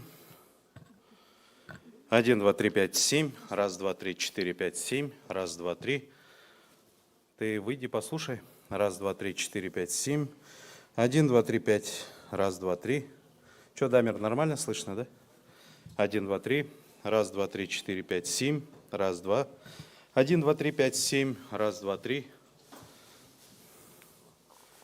Қайырлы күн, құрметті ханымдар мен мырзалар. 1, 2, 3. Добрый день, уважаемые дамы и господа. Мы рады вас приветствовать. 1, 2, 3. Все хорошо? Нет, больше ей не нужно, мне кажется. Она сразу будет заводиться. Раз, два, три. 1, 2, 3. Эй, раз, два, три. Эй, Сейчас максимальный уровень проверим просто. Раз, Откуда два, можно три. тянуть. 1, 2, 3, 5, 7. 2, 3. 4, 5, 7. Раз, два, три. 1, 2, 3. 1, 2, 3. 1, 2, 3, 4, 5. Раз, два, три. 20-й, 70-й. 1, 2, 3. 77-й. 1, 2, 3. Раз, два, три. Раз, два, три, 4, 5, 7. Раз, два, три. 1, 2, 3. Раз, два, три, 4, 5, 7. Раз, два, три, 4, 5, 7. Раз, два, три, 4, 5, 7. 7, 5. Да, нормально. 1, 2, 3. Раз, два, три. Раз, два, три. Раз, два, три. Раз, два, три. Раз, два, три. Все, отлично.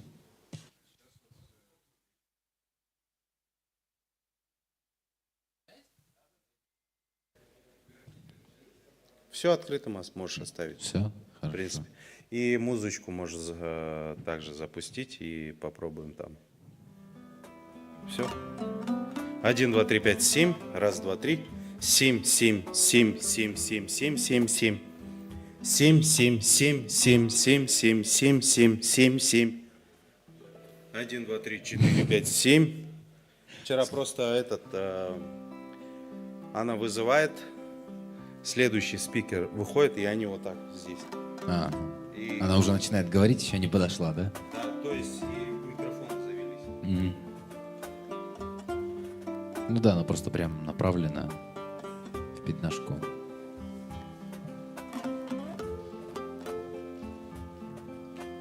Раз, два, три, 1. 1, 2, 3. Эй, эй, эй, эй.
кажется, там не всем хватит. Спасибо.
Across the boundless steppes, at the heart of Eurasia, the Great Silk Road has crossed these lands since ancient times.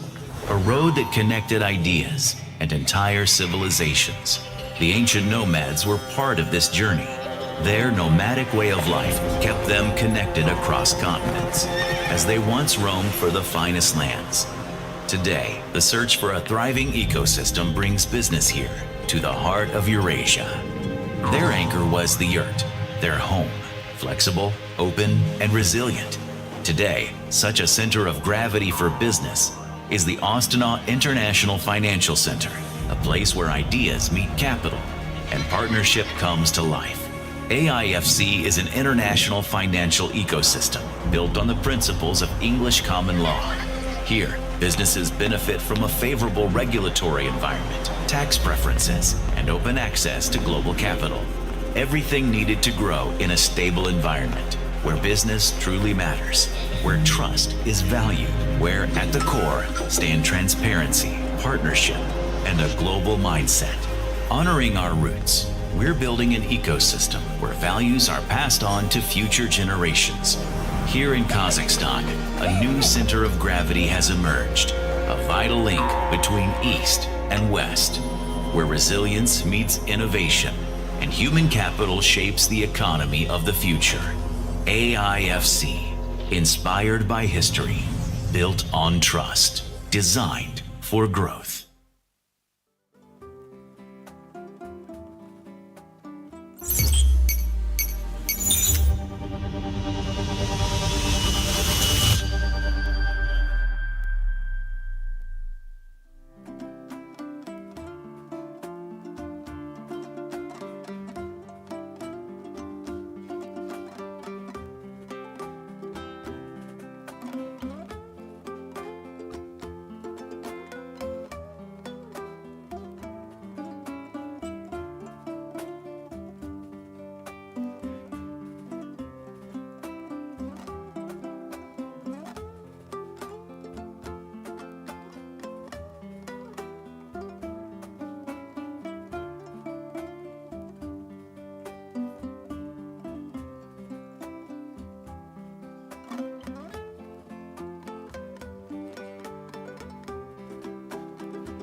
Раз, раз.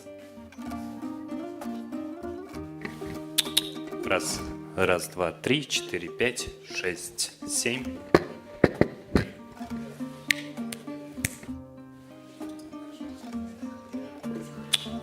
Раз, раз, два, три, четыре, пять, шесть, семь. Раз, два, три, четыре, пять, шесть, семь.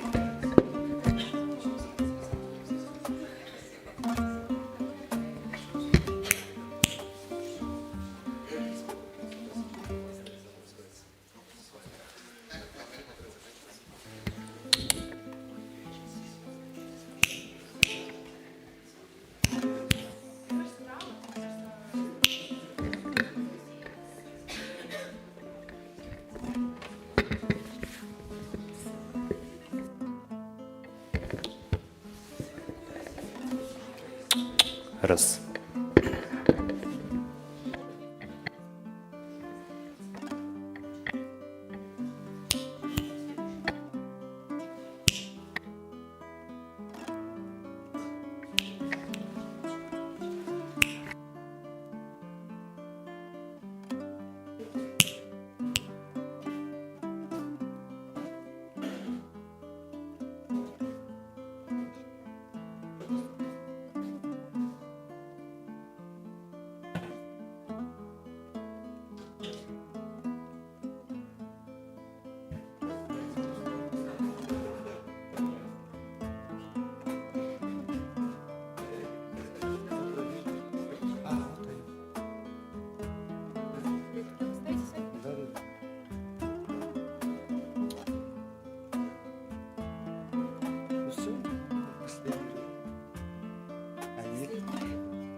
Вот там будешь, да? Или здесь? Ага. Я вот это оставлю, пусть будет так первым не мешать. Это моя и вот это потом. В конце потом посмотрю. Я панелистам сам дам и вам, а остальные просто скажу. Да.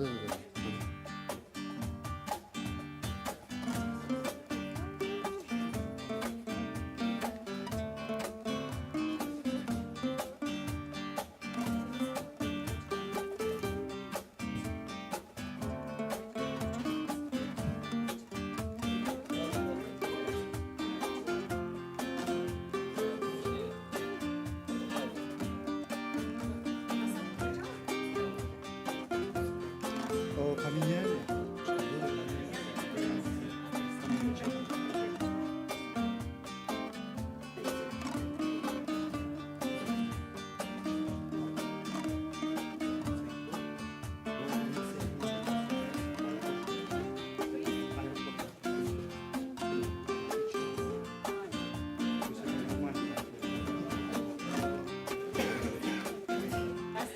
Здрасте. Ничего, хорошо, так, надо говорить. Здрасте.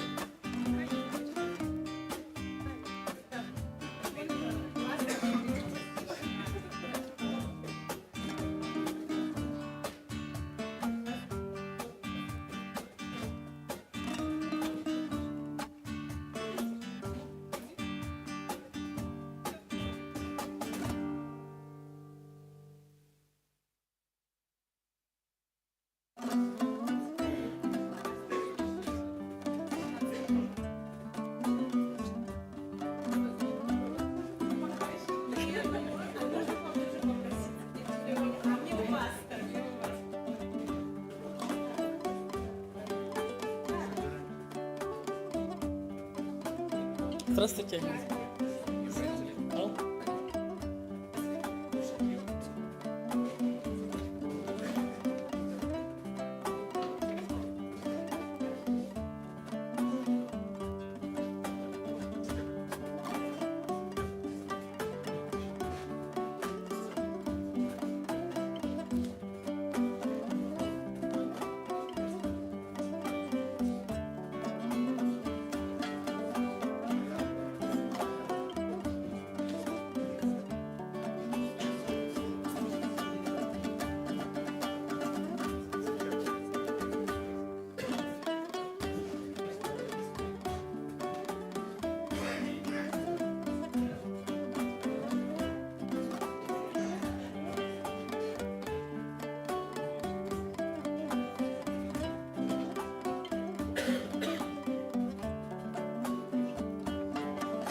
Раз.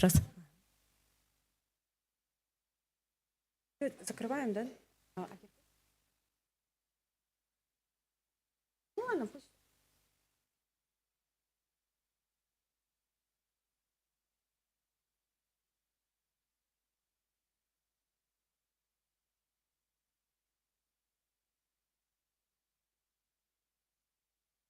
Добрый день, уважаемые дамы и господа. Рада вас. Good afternoon, distinguished ladies and gentlemen. I'm happy to greet you at the session of financing in mining during Astana Fernandez. The topic of our discussion today is the attracting capital to the mining and regulatory certainty. Kazakhstan is now located in the middle of the process of searching for the most relevant minerals. We will discuss the contemporary methods of financing and the role of IFCA in attracting trans-border investments. My name is Aygul Kaparova. I'm head of mining office in AIFC, and it is a great honor for me to moderate this model. Thank you for being with us today. Let me introduce our respectful speakers today. Mr. Zekeri Turhol, the Global Manager of Ocean Partners, expert in structuring financing in the mining sector. Ms. Aida Aljanova, Deputy CEO on Strategic Development of Solid Core. More than 10 years forming the strategy of Kazakhstan in subsoil use. Dr. Kainat Kudabergen, the chair of the BOD of GWM Capital, has more than 20 years of managing in companies like Kazatomprom, Zinc, and today he is responsible for attracting investments. Gazi Kusainov, founder of Vera Mining, successfully attracted a lot of investments to the mining sector in Kazakhstan. And before we start the discussion, I would like to note an important event. We would like to congratulate Kainat Kudabergen for launching the fund for attracting investments in IFC. And this is an important milestone in the mining sector. Congratulations, Kainat. We will start our session. I will come back to my seat.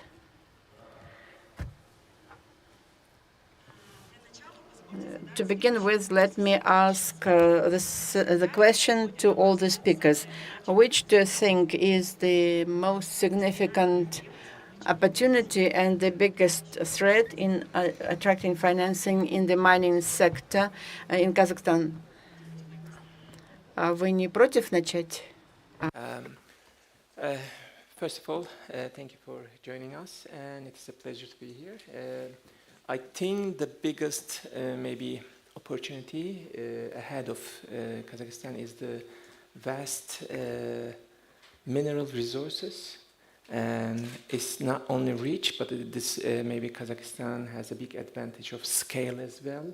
It's diverse, it is rich, and it is in big scales, which is a big advantage for economic development and to bring investment into the country.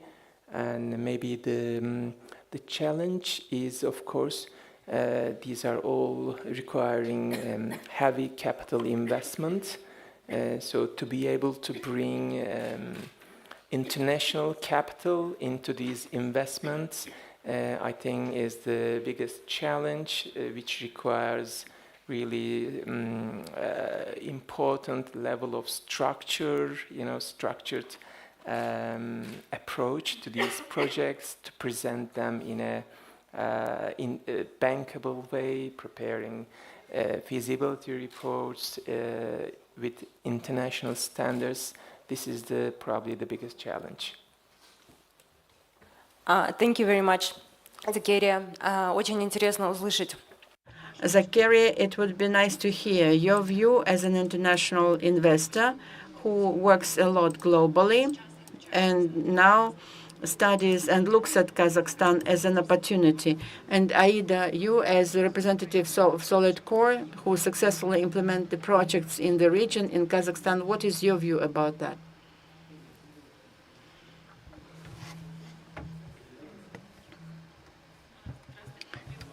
Good afternoon.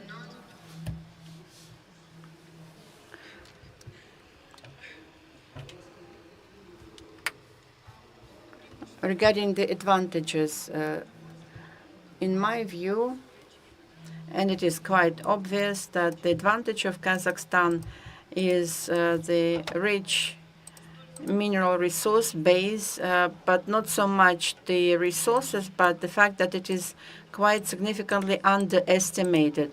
And it's not a secret that we are among the top countries in the world in terms of resources.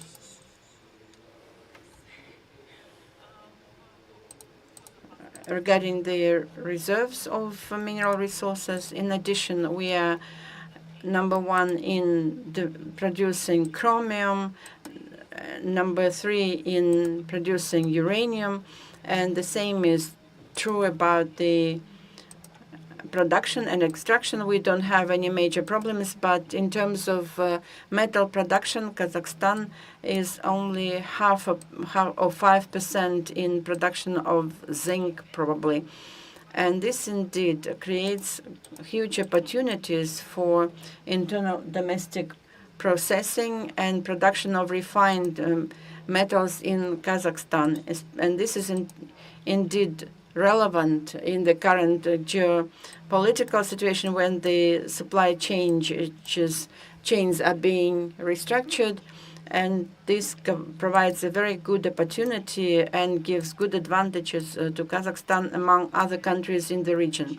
As for the challenges, in my understanding, the evaluation of projects for financing is universal in any industry, and it is the cornerstone to define the risks and that we are prepared to accept for a return. And when we are speaking about the risk assessment, we assess the transparency, rule of law, and during one of the previous sessions yesterday, what I liked is rule of law with respect to capital.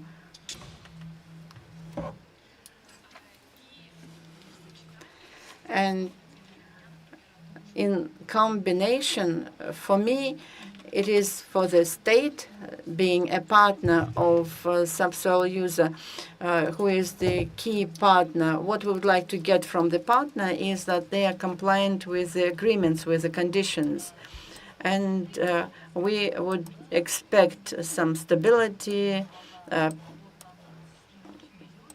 and projectability and of the environment. Thank you, Aida. Kanat Kudebergen, what is your view about that? Speaking about opportunities, we would like to take a view that historically, being a mining country, we are developing quite well. Our reserves, we can afford that. But we should note that the ratio of availability of reserves have significantly fallen down. And during the last 30 years, we didn't do a lot of exploration works. And at the moment, the initial steps are being made to develop the sector in the future, to attract more investments, to invest more efforts in development of this resource. This is the right step. But this process needs to be accelerated because globally there's a competition for investments, for knowledge. And in this respect, we have a great stratum of opportunities in terms of discovering new deposits. A Ministry of Construction and Industry statistics shows that 40% of the territory is surveyed, but only at the level of the surface. But there are good opportunities to have deeper surveys and identify that will help identifying major deposits. And all the mining companies are stating that there are still opportunities to discover big deposits in Tier 1 level. And we still have some areas with sedimentary rocks that are surveyed.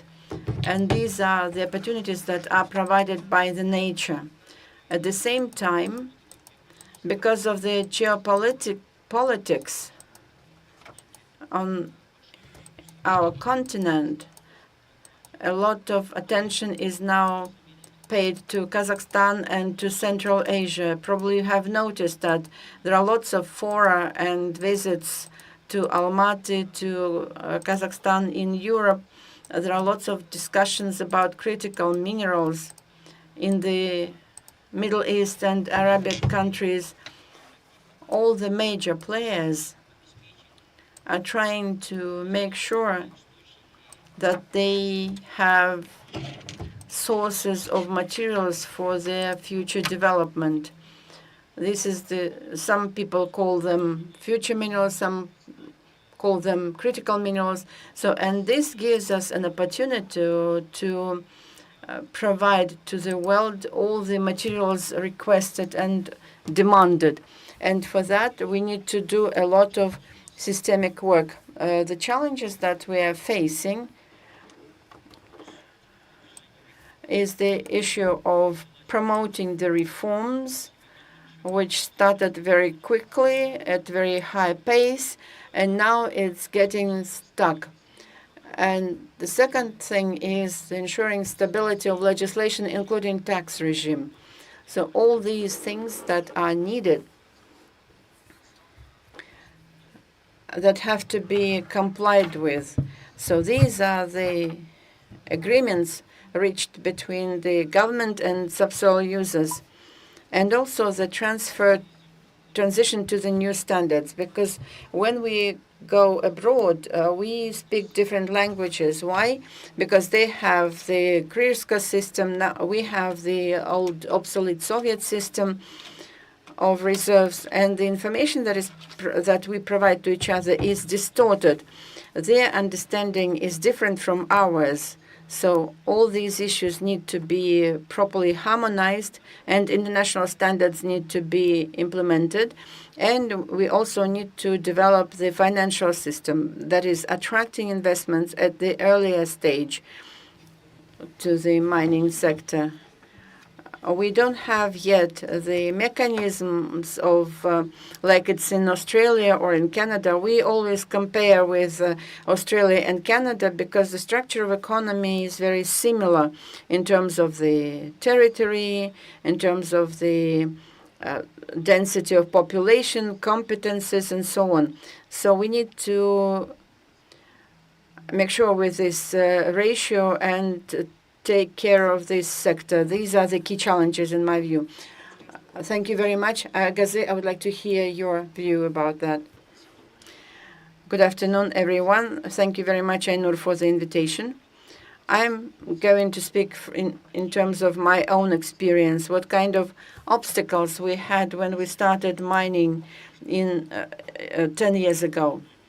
Well, of course, it's the entry ticket. We came with $10 million as capital, and which was very, very little.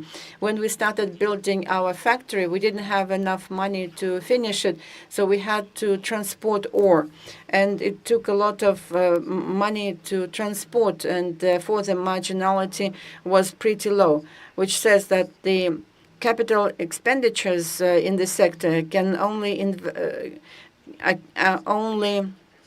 possible for the major investors. We tried to use Chinese equipment that operates pretty well, but some time is needed to make sure that the price of the entry ticket is affordable to the middle-sized business. The second is staffing. We have about 700 people, and we had to choose and fight for everyone. And in fact, we now, starting from normal staff, ordinary staff, and down to up to the engineer, we try to make sure that we keep them, because training staff is not only the problem for this sector, but it's a systemic issue for the whole country. Now, legislation. That is, everyone who does business would like to have the clear game rules, and all the changes, especially when it goes to worse, this would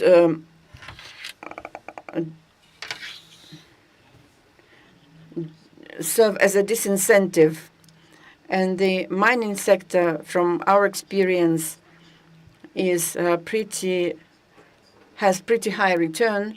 It's now being developed very strongly, and copper is considered Dr. Copper, which shows the status of global economy.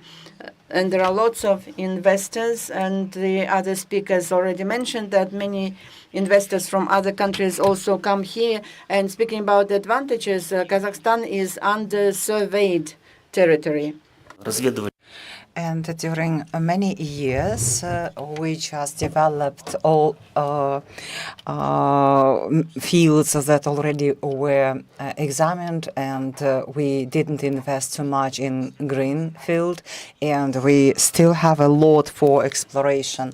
And challenges also include risks. We all understand that mining business is a risk. You invest in the business, you just make evaluation, and the content in paper it may be 1%, but in reality it will be 0.5, and the ore body was changed, and etc. And everything could just be changed very quickly. And we need investors that not only are interested in the in making money, but also in having any losses.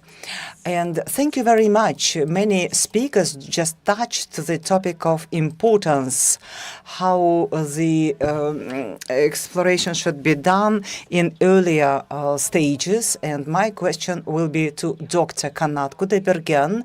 You just opened the fund for direct investments. And in your view, these funds should play some role, and what role it could be at the earlier stages of such projects. If we take just the global development, then the mining industry was developed in several stages. If you remember, end of 19th century, beginning of 20th century, this was the artel development, small companies that discovered big fields and big reserves. And it was very much noticeable in the North America as gold fever movies that talked about the discoveries of such kind. Then they just were in the auctions and developed later on. The same history was in Kazakhstan. If you look at Karsakpai, Spasskaya, Reader, all these were discovered at the end of 19th century by artels, and later on artels sold these fields to big mining companies. But at the end of the 20s, the big mining companies started to invest in explorations, but they were not very flexible, and discovery of new fields require flexibility and speed. And many companies that were engaged in mining projects started to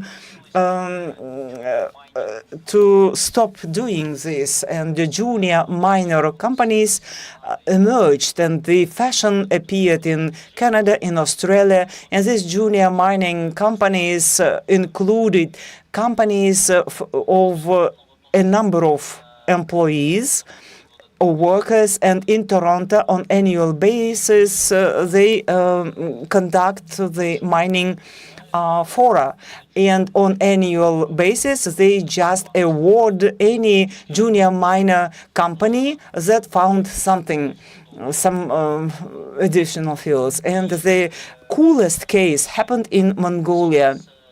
And now many mining companies, big major companies, think that in Kazakhstan there is such a capacity, tier one, they try to find something new. We have this opportunity, we have people, and actually we already accumulated some competence, technically trained personnel, including our universities, our geologists, miners, and etc. And there is some heritage.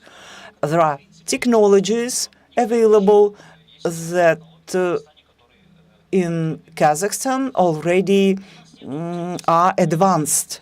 But we don't have the third component, finance. And this is the main challenge, how at earlier stages to fund these mining activities. And this is funded now either by other business that you take from different businesses of yours and invest in mining, or engage a big construction or strategic company that could look as an investor. We don't still have a market, and studied mining markets of Australia, South Africa, Canada, and so they have several sources. The main would be stock exchange,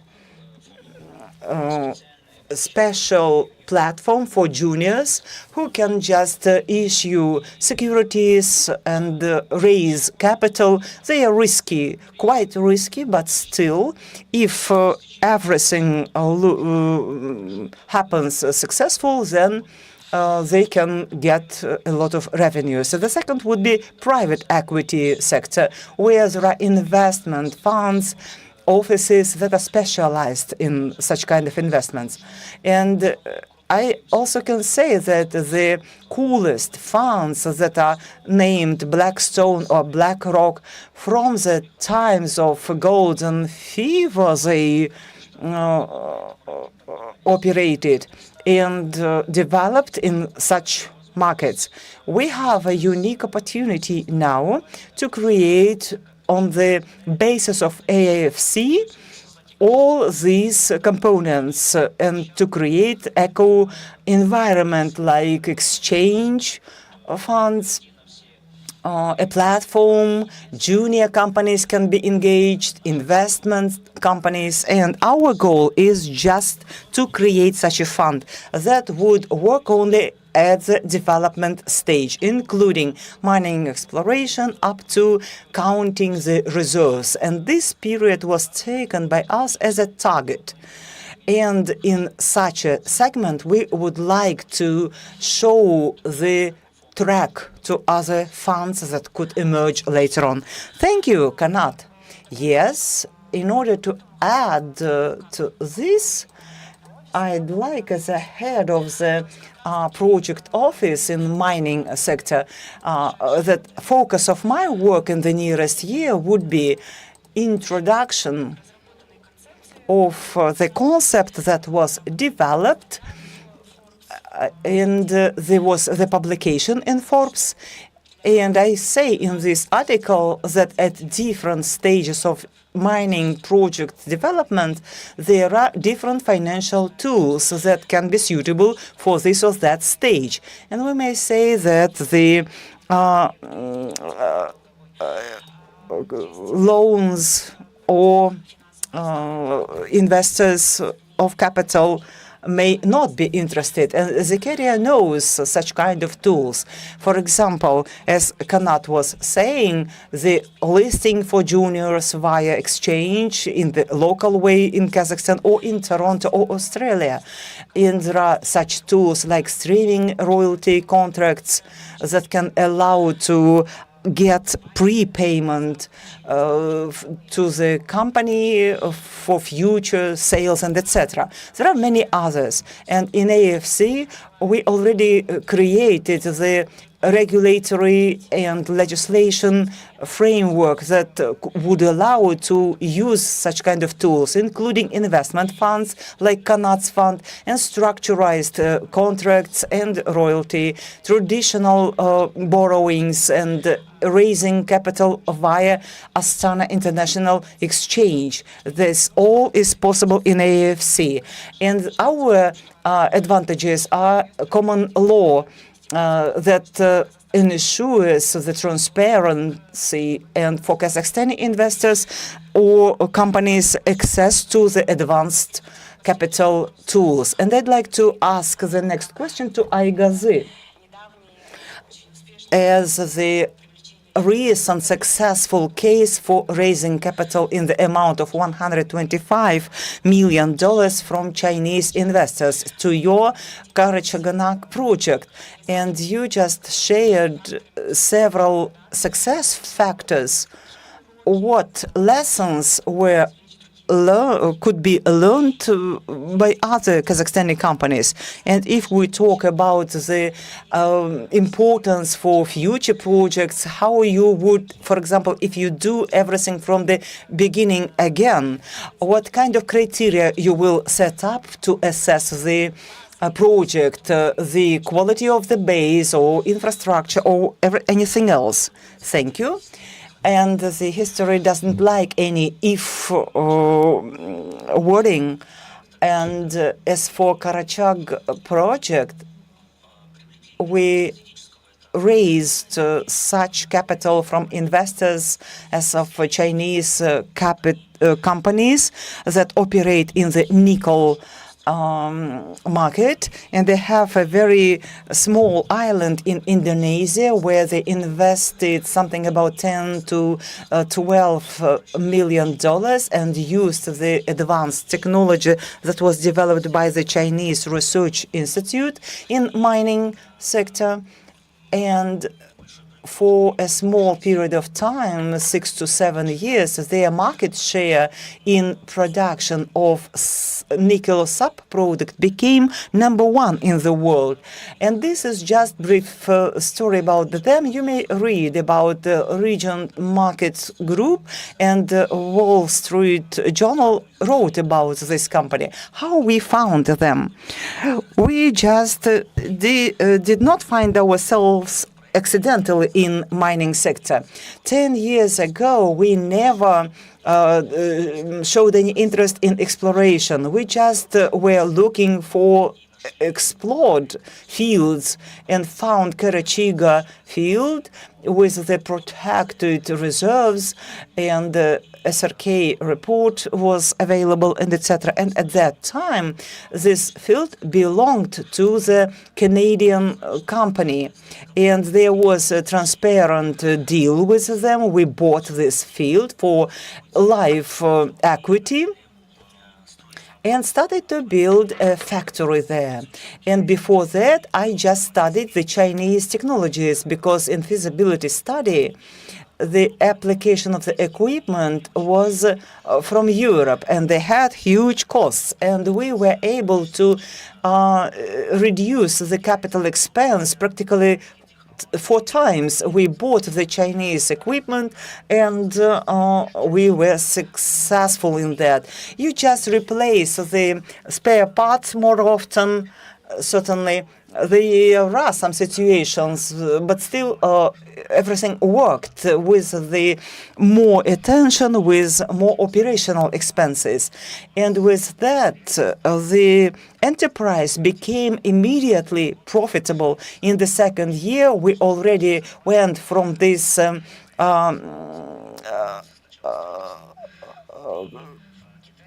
break-even point to profit, to margin.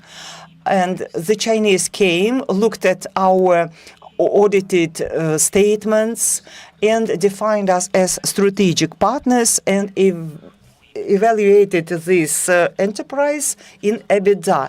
Every year we earned money, we became profitable, and finally the evaluation was $125 million per one enterprise that manufactures copper concentrate and do leaching and etc. Many people know these technologies. And the key factor was that we generated cash. And if we just kept or maintained the super explored field with the lower coefficients of and etc., they just would be thinking 100 times to merge with us or not. But they went in cash-in by 51% in order, together with us, to develop other fields. We became as a local partner, they became a foreign partner who fund and who bring the Chinese technologies. And now on the table we have something about 10 projects that we consider, and we have quite a sufficient funding equity that is ready for being invested. And using this opportunity, I just may say that we consider different projects, including exploration, including green and brown fields. And I will repeat again that the key factor was that we operated successfully during 8 years. Здорово, спасибо большое. Меня очень радует, когда происходят такие успешные кейсы в нашей стране. Вот хотела бы также задать вопрос, Аида, вам, пожалуйста.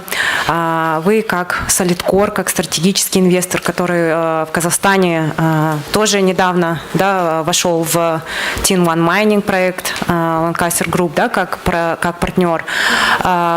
Рассматриваете ли вы новые проекты? Какие критерии в новых проектах для партнерства и инвестиций являются для вас самыми важными и самыми интересными?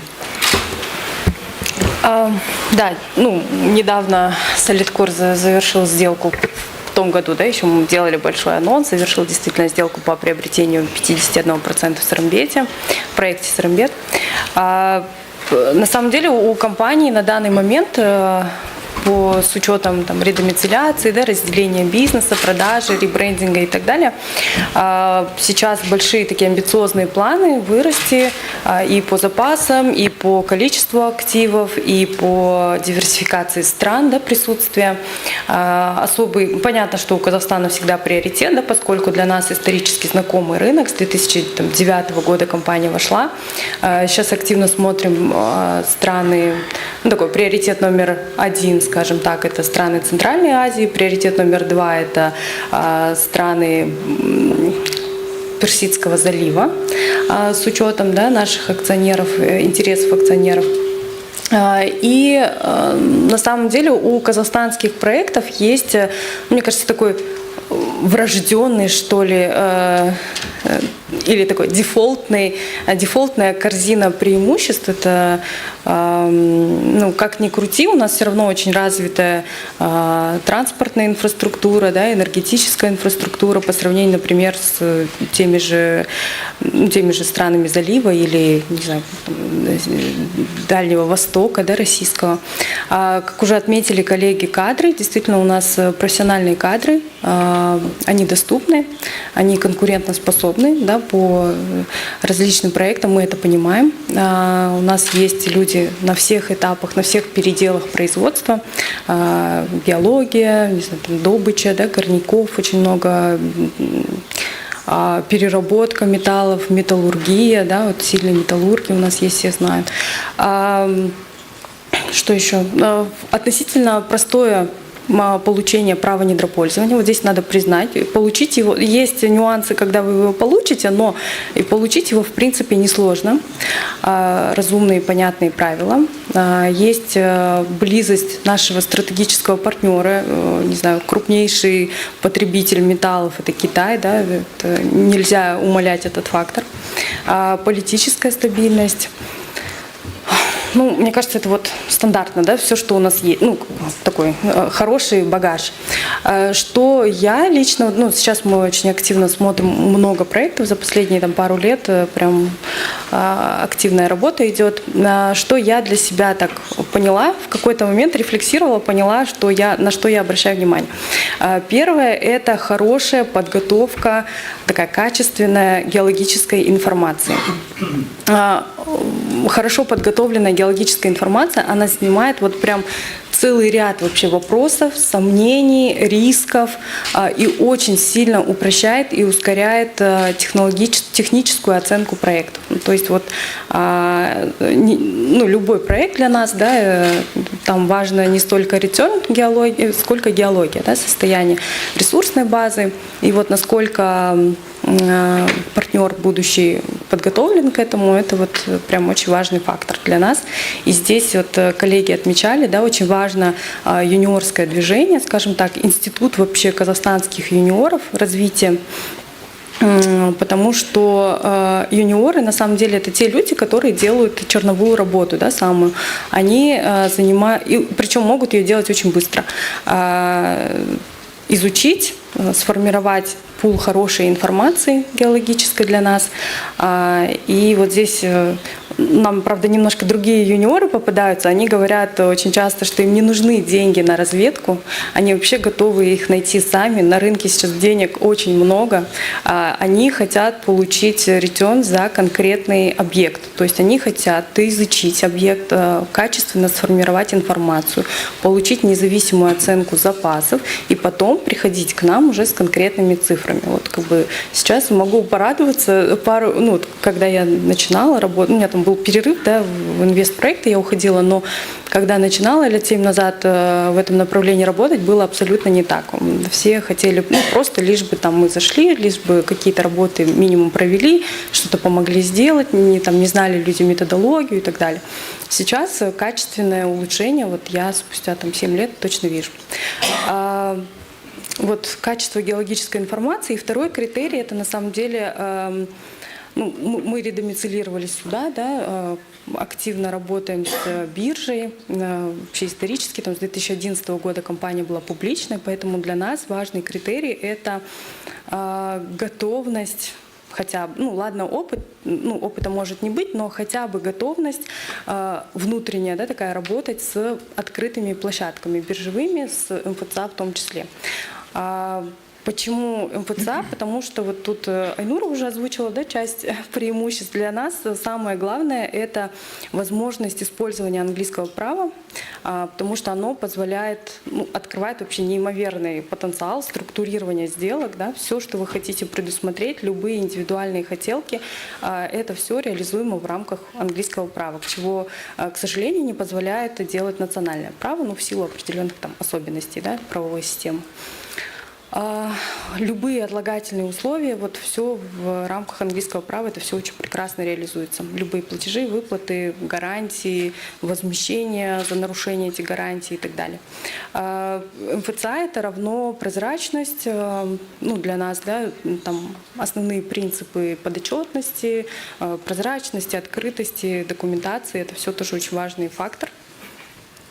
И структурирование сделок через МФЦА позволяет привлекать стороннее финансирование, в том числе и для международных институтов, где мы, будучи крупным, конечно, инвестором, мы все равно прибегаем с учетом leverage, да, там преимущество leverage невозможно не использовать, мы все равно прибегаем к заемному финансированию, поэтому готовность юниоров, наших партнеров, да, которые становятся нашими партнерами или потенциально, куда мы ищем финансирование, готовность их работать через открытые площадки очень существенно помогает в привлечении стороннего финансирования и в том числе в получении каких-то льготных условий кредитования. Поэтому вот я для себя так отметила, что в последнее время я обращаю на это очень важное такое внимание, да, насколько качественно готовится и насколько он внутренне готов к работе с крупным инвестором.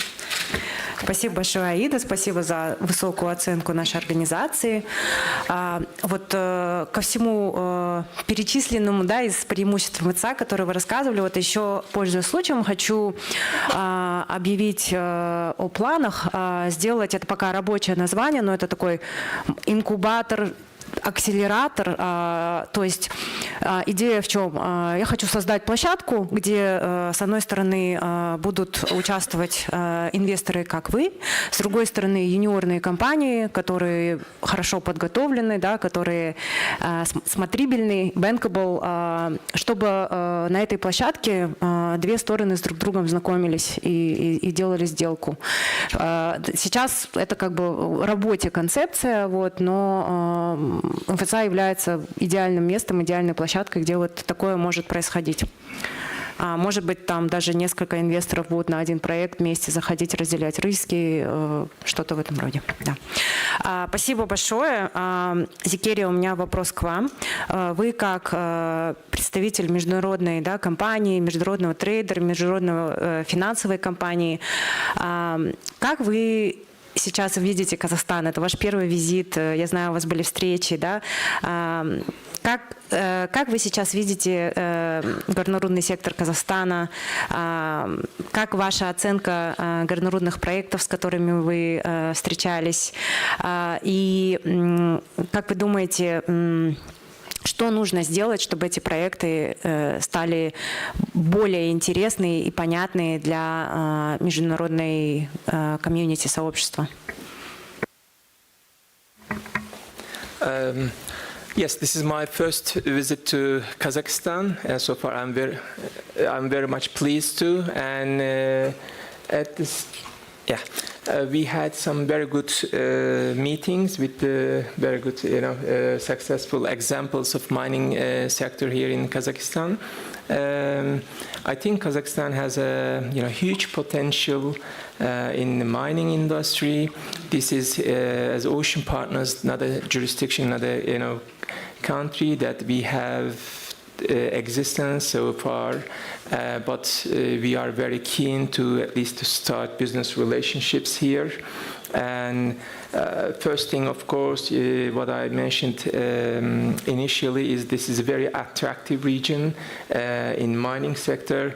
It has a lot of potential, big scale, lots of variety of industrial minerals here. But I think another maybe attractive point, at least a consideration from our side, is having a strong local partner. So in mining, this is a very long-term business. Nothing is quick in mining industry, starting from exploration to the construction of the plant and the mine, and then starting the production, then the logistics. So probably it takes more than 10 years from the first initial phase of an exploration until the production. So in this, because this is such a long-term period, I think having strong and reliable local partners is essential, not for us, but for any any investor or any financer in mining sector, especially someone coming from abroad as a the foreign investor or as a foreign capital financer, to have someone reliable, someone who has good, governance internally within the company, an operation who respects the ESG, the environment, the social element, the relations with the local people, the villages, towns nearby, and as I said, the governance, how they manage their company, how they treat, the long-term view, and these things are, I think, equally important for any decision making of, I think, a bank, for a financier or any investor, because the geographic, of course, it is important in mining. If you don't have the reserve, it's okay, sorry, good luck. But having this reserve deposits, it doesn't guarantee success. I think these are equally important for risk consideration of any foreign financer or capital investor here. Got it. Thank you very much, Zakaria. A question to all our speakers who would like to touch on this. I'll switch to Russian, sorry. Какие ключевые правовые и регуляторные барьеры на What kind of regulatory and other key impediments will suspend or will stop investments? If you could change something, one thing in Kazakhstan, in the regulation of Kazakhstan to attract more capital, what could that be? It's the question to anyone who is prepared to discuss this issue. What could you change, one thing in the legislation that will help attracting more finance? As Zakaria mentioned, the mining business in itself is a very long-term business. That's why what we would like to have is that the stability of law. So stability of law is the key issue in the overall business. You know that tax code is now changing quite often. Environmental code keeps changing. The mining code has been recently changed, and we need to have a clear understanding of the rule of the game. And this can cause major issues. So at the moment, I would suggest that the key factor is the full stability of legislation. In this regards, AIFC jurisdiction provides this stability, but jurisdiction of AIFC has to be very well correlated with our national legislation. And this is an important factor for attracting investments. That is, we need clear and understandable rules of the game. Secondly, is a little bit related to our operations, which is private equity. The overall Kazakh jurisdiction, again, requires a lot of correlation. When a company or a fund comes for equity, this has to be simplified, and the option market needs to be developed so that private equity, when they invest in equity, this asset movement is very quick. And we need to raise the investments. In this regard, we also have in the tax administration, such kind of movements will cause different types of taxes, and this should be excluded. I'm talking about the specific cases related to equity. And if we ensure such kind of things, then in other things, more or less, we have the jurisdiction of AFC and other opportunities to raise the capital. And the investments come usually to the sustainable, stable markets with the common jurisdiction. And we need to correlate these things, and legislation can ensure this. The next important factor would be affordability of geological information. Everybody talks about that, and some measures are taken, but in my view, the speed does not satisfy any market participant. We need to transfer to digital formats for geological data in order to speed up this process.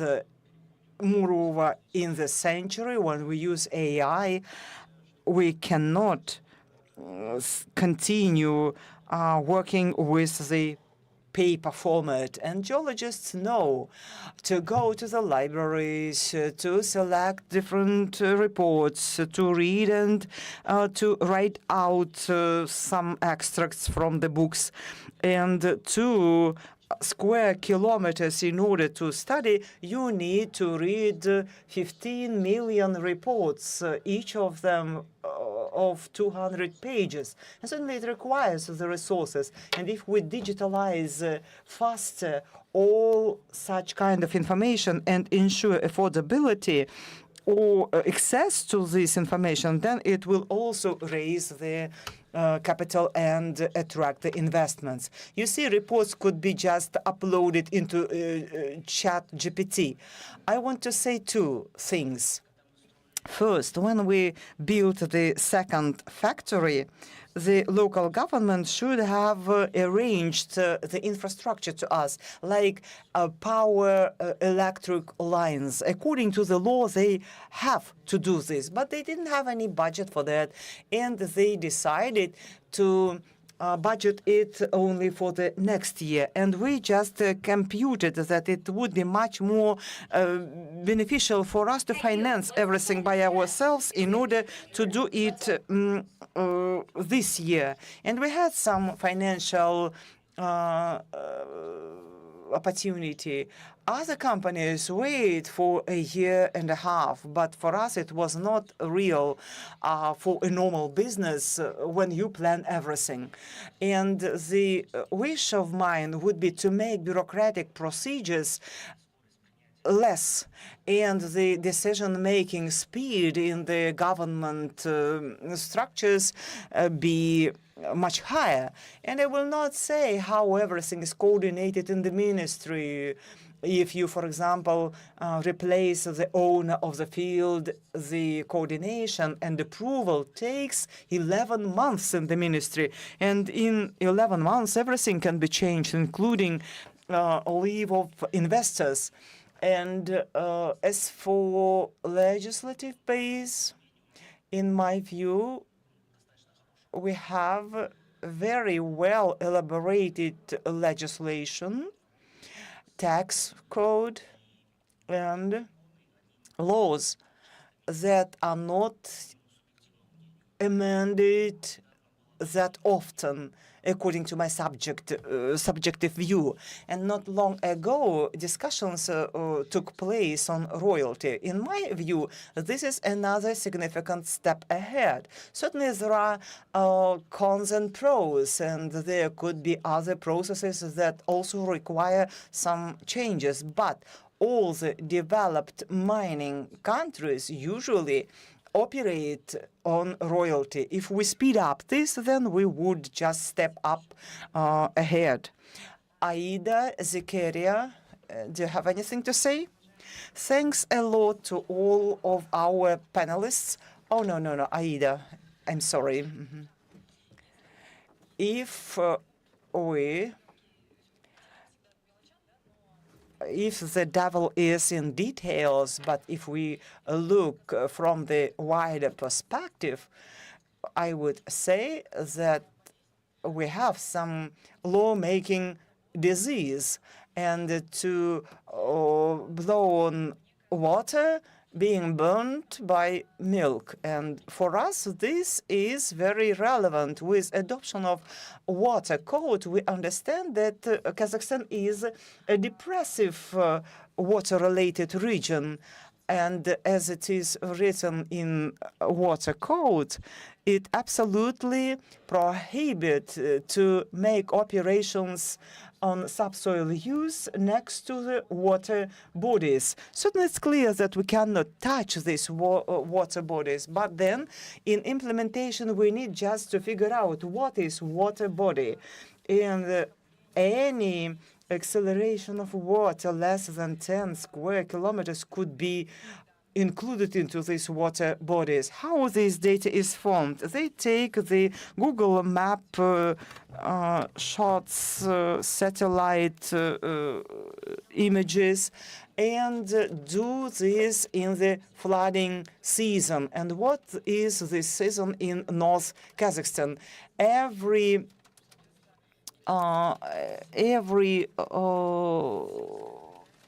puddle could just be included into the water bodies. And sometimes this looks very absurd. And we need to do verification. The idea is good, but its implementation, when it goes down to the bylaws, it sometimes look scaring. And we only took this or got this right for subsoil use, and the colleagues say that everything should be coordinated in the government authorities, and a year usually takes the environmental endorsement, and then the environmental code is being amended. And we have a lot of practitioners here, and we all know as soon as we do the draft by law and submitted it to the parliament, then we have immediately another package of amendments in order to make them in other laws. And then the draft law which we submitted stops being relevant. And the implementation stage usually have so many drawbacks. And the regulation object presumption, when you cannot deduct different expenses in tax code, according to a tax code, you have such amendments now that we see that before submitting the statements, you need just to recheck a lot of different things. And at the stage of digitalization, sometimes something looks more or easier, and the legislation dictates to be tolerant, there should be trustworthy, and etc. We accept everything and admit this, and the regulation objects look reliable, but sometimes are beaten, and these are semi-measures. We say, or we just declare that there will be international standards reporting be applied, but we just for new contracts, for new fields, starting from 2018, started to discuss this royalty transition, and we don't have the opportunity to work according to the new system, and that's why we cannot argue. But the fields in operation should stay for the international investors, but at the same time to keep the two forms of reporting. And the logics doesn't allow us to consider them compliant with the modern standards. We cannot form any tax base that would not be challenged by the tax authorities. Their conversation is very short. They just notify us and then start inspecting and checking us. Yeah, thank you. I'm sorry. This is a very painful topic, but unfortunately, the time is up. I think that we never scared you as a carrier as far as you are going to come to Kazakhstani market. Not everything is ideal in Kazakhstan, and the work with competitors, and there are some certain challenges, but still welcome to Kazakhstan. And challenges usually have some opportunities, and the opportunities are not small.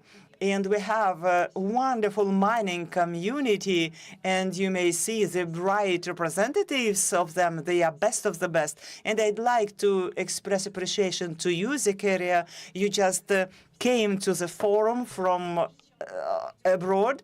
But before we switch to this Q&A session, let me just say that AFC prepared some analytical report on mining related to the topic of today's panel, and the report reflects the key opportunities, strategic takeaways for the mining industry. And for such results being reported to you, let me give the floor to my colleague, who is responsible for analysis. Cannot hear. The mic should be on. Mic.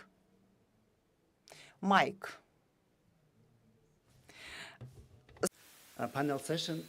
А теперь мы рады сообщить то, что We are happy just to say that we prepared mining analytical report. Last year, AFC did the similar report, but this year we decided to go on and to give more value to our audience. And a part to balance, a part to analysis of the industry itself, the balance of demand and supply, we wanted to show what if Kazakhstan has a capacity to become a mineral investment hub? What kind of steps are needed for its implementation? For that, we just did benchmark with the countries with developed mining infrastructure, including Canada, Chile, Indonesia, and Australia. And the comparison analysis probably is done for the first time in Kazakhstan. And look at the analytics. Probably it will be very interesting to you. And the key takeaways, we think in the same way as you, dear panelists, that Kazakhstan has huge capacity. But in order to become such a hub, we need to invest for junior miners and to support the sustainable regulatory and legal framework, and to build the strategy, the development strategy, with clear definition of priority minerals based on the strengths and market trends and global market trends. Thanks a lot to you. In the next slide, and you may just download this report, and it is just done in the English language. And we also have the copies, something about 20 plus in the paper version, and you may just take them with you. Thank you. Have you finished? In the nearest future, the report will be available in the Russian and Kazakh language, and you may find it in AFC Publications website. Thanks to all the sponsors, and we have also the digital map of the subjects. Thank you, Ayan. Colleagues, we are switching to Q&A session. Please introduce yourself and say to whom exactly you address the question. Yes, we have a mic.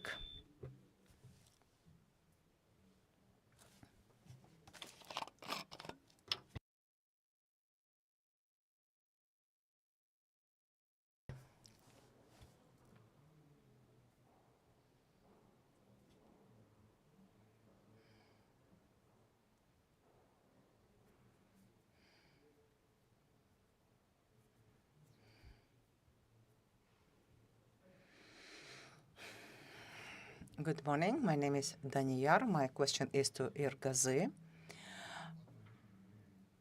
Do you invest in the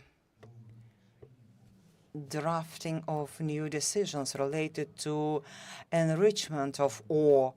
Why am I asking? As far as in enrichment, there are some losses of the ore. And what is the strategic vision?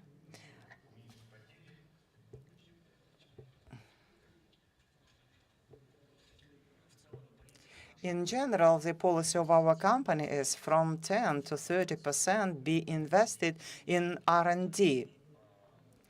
And we invest in geological exploration. And during the last 5 years, 15% were invested in the geological exploration. From 5 to 15% are invested in R&D. And we work with different institutions. Unfortunately, in the last year, we work with the Chinese institutes, our partners. We were acquainted with them. And when I visited them, I just changed my mindset, how they, our neighbors, are advanced in all areas, including mining.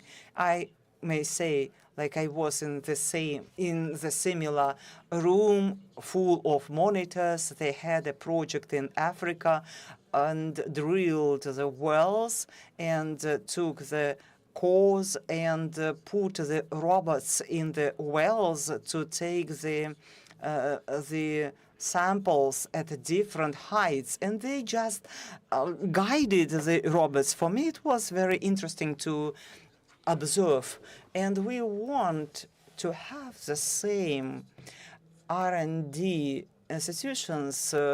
We would be willing to invest, and the company has such opportunity. We, as a private company, are ready to invest, and we don't want to see only the reports of the research institutions that show us the technology is very doubtful whether they can be used in exploration. More questions? Yes, please.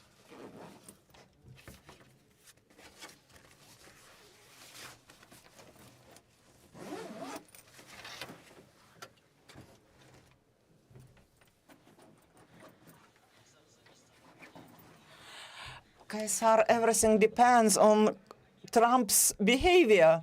It's good that we are not the price forecasting agency, like the forecast bureaus. You may never, for example, give the right forecast. And to 500 to 800 is in this horizon. Didn't change. More questions? I have the following question for discussion purpose. I read and heard, maybe cannot, you will say details in Saudi Arabia. They have the state fund that will be focused on earlier stage geological exploration. What is your opinion, whether this is good or bad? You all invest in the projects. Would you like to be a partner to the state in such kind of projects? Or maybe you will say no. Me being the co-chairman of the business council, we have the Dr. Monas, our partner.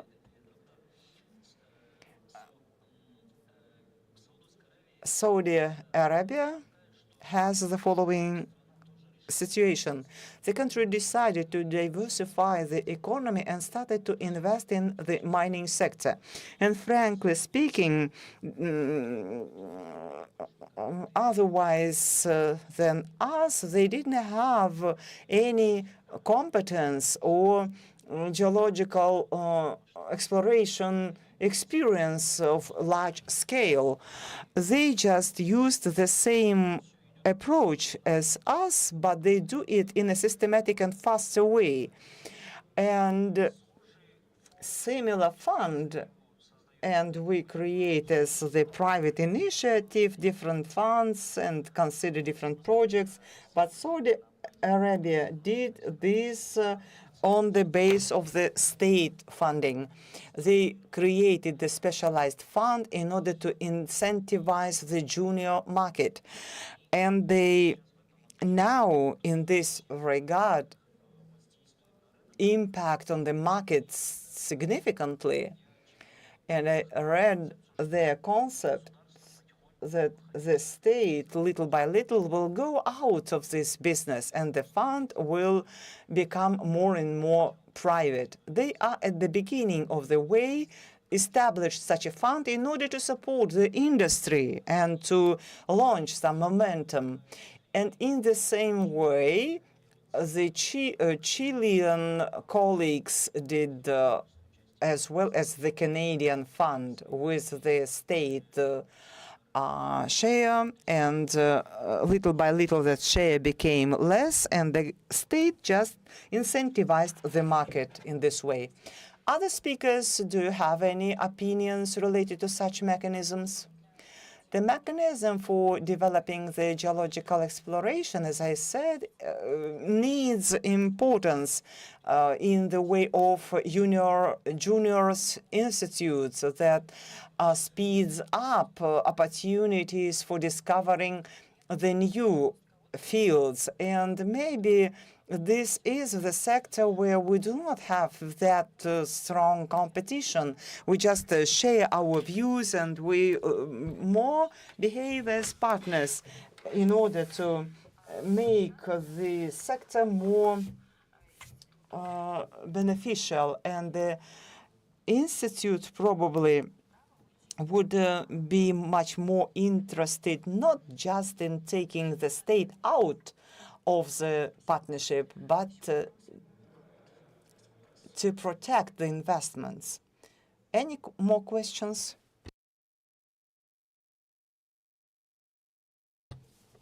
Thank you very much. My question is about the GPS, how it is relevant for the mining sector, and do you see that this is very useful for projects, and maybe you may give any cases when this was used successfully? ESG agenda is very relevant for the mining sector. And what is interesting in energy transition, there is growing demand for critical minerals. Some name minerals as future or critical minerals. And in the website Geological Services of the US, you may see the list of critical minerals. And every state approves such kind of minerals for itself. ESG agenda gives this incentive for development of mining sector. This is the first impulse. When you do the geological development and exploration, ESG agenda becomes very relevant, and little invasive impact on the soil, use of the advanced technologies, including such as distant exploring, geophysics, and etc., that allows to decrease the impact on environment. And this certainly relates to development of hydrometallurgy, to switch to application of geochemicals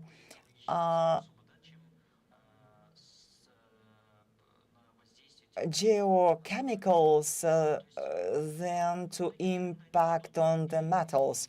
And such kind of trends we see, and the mining sector of Kazakhstan also tries to engage this. Another issue is treatment of waste, and we have the tails, we have the waste storage, and we do very active retreatment and extraction of useful components out of the waste. And in this area, we also have huge capacity. I read the report of the Ministry on Industry and Construction, and from the 19th century we have accumulated more than 20 billion tons, including tails, cankers, and etc. And in the markets, one of the successful cases will be CSAML, which developed the copper from the waste using the hydrometal impact technologies. And in this regard, I think this does not create any impediments for the mining sector, but gives some impulse for the development. Can I just talk about ESG? I'd like to confirm that the mining world switches into the hydrometallurgy technologies approach, and we ship the concentrates containing gold, which can be hardly enriched in Kazakhstan. We don't have such kind of technologies, but in China they can do this, and their environmental standards are a bit lower. And we localize the production of such products in Kazakhstan in the most environmental technology on remanufacturing of concentrates. And from ESG point of view, it's much more beneficial, and we already are experienced in getting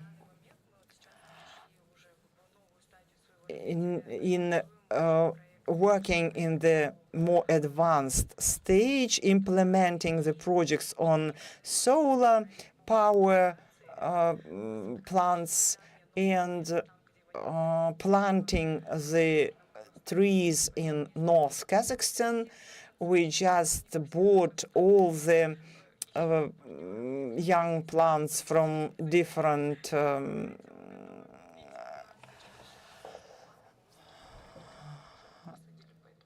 as far as the plan is very ambitious to make a forest for several hectares in the north. You.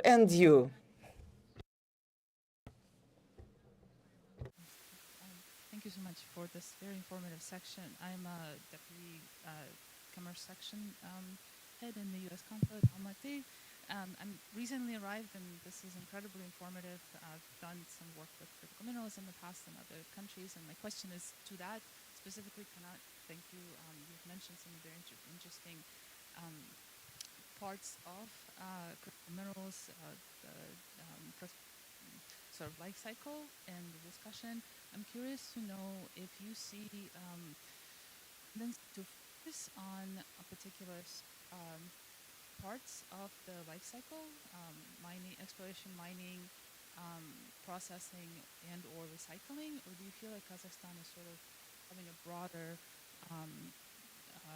vision to develop all of them at once, or is there specific? Could you maybe give me an idea of the prioritization of those parts of the mineral sector?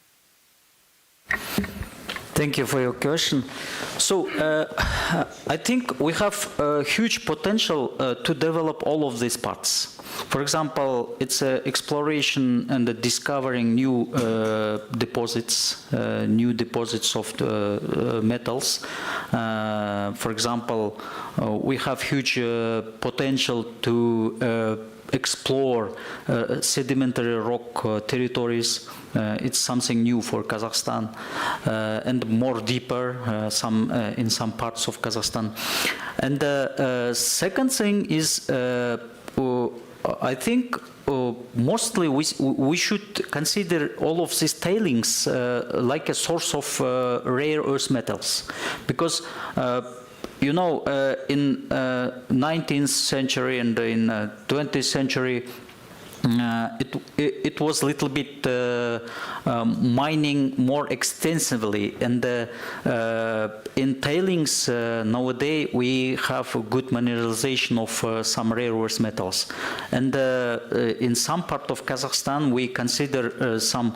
I know very well some companies, they consider this option like a source of rare earth metals, which needed for future development of in green development. It's a second part, and the third part, it's also to develop some processing part to produce, for example, some final products in Kazakhstan for logistic issues, because we are unlocked country, and if we produce a final product, it should be more easy to deliver to our suppliers. And for huge demand from West, East, and for our big strategic partners like EU, China, and South America country, we can develop all of these parts quickly, and we have very good, I think, place of start. All of these parts. Thank you for this question. And if I may add, it feels like there is a big desire from our government to improve our processing capabilities, including in metals and mining, and to capture this value add along the value chain. And we were actually discussing this earlier today, that there are some talks in the among copper producers to, a push towards more processing locally. But at the same time, the government wants to attract more exploration funding, which is a big gap, I think, across the life cycle of mining.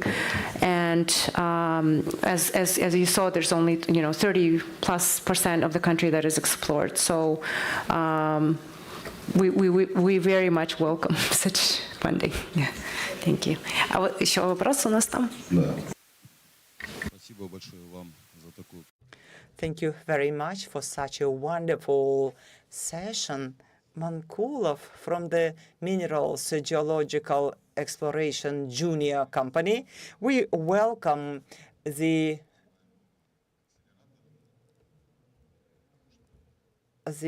emerge of accelerator, as far as not only our company but many other experts engaged in geo exploration faced the following challenges. Certainly, problem number one is that we need investments, and the second challenge is lack of geological information. There are very few experts, and information related to 50,000 reports that are in the Geological Service, and experts that know the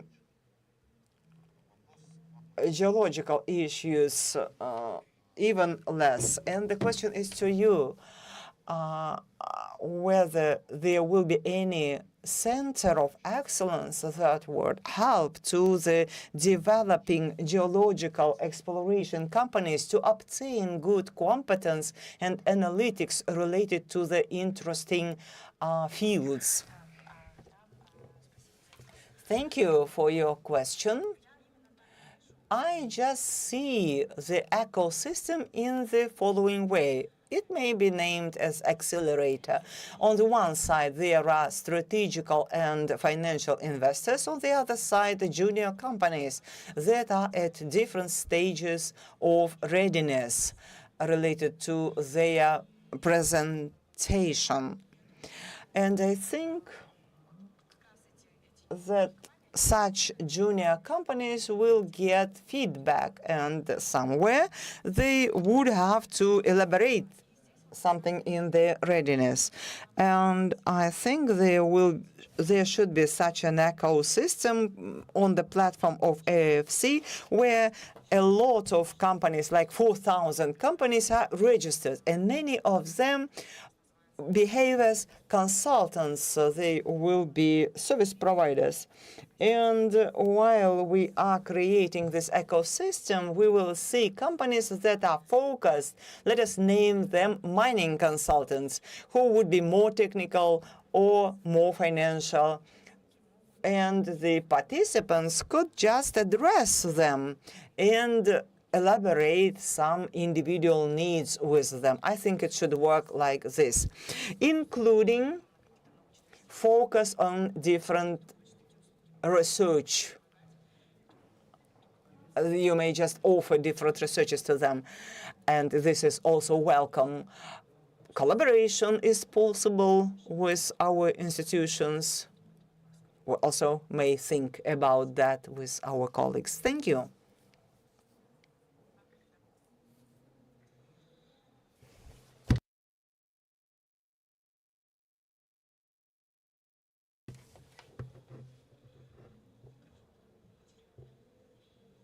We lost the mic. The mic is tired.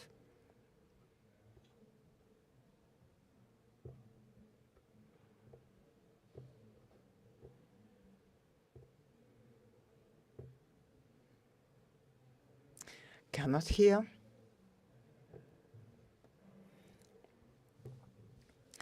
As far as I understand, the question is to you. It's good. We will do exploration and confirm the reserves, put it in the balance of the state. But the point is, I just saw accidentally 2 projects. I cannot hear. The quality of the mic is.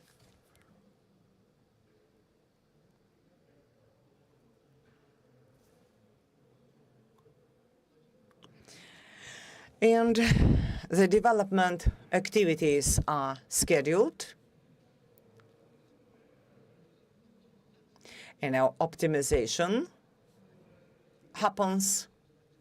And I'd like to ask about optimization as far as the development of half of the reserves are scheduled with the content sometimes which is not beneficial, and whether the approach of the government is not right. What do you think, whether it is right or not? You have a very pointful question. Where there is the content of 10%? Tell us, please, where? Nowhere. I just give you this as example. This is a very arguable issue. Many companies develop, the richest part in a fast way, and sometimes violate different environmental provisions or rules, doing it faster and faster. I think this is not right. The project should be implemented in the way in compliance with the project, and never leave any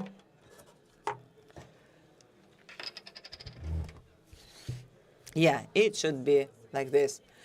Let me also add, if we talk about right or wrong approach, we need to look at this from perspective of the legislation and where our country should go to. We decided to work in compliance with the international standards, and the reserves, what we develop, are economically profitable for treatment, and none of investments that invested a lot of time, money, and etc. in order to discover something will never leave something which could be developed and could help to make a profit. That's why probably it's dangerous just to say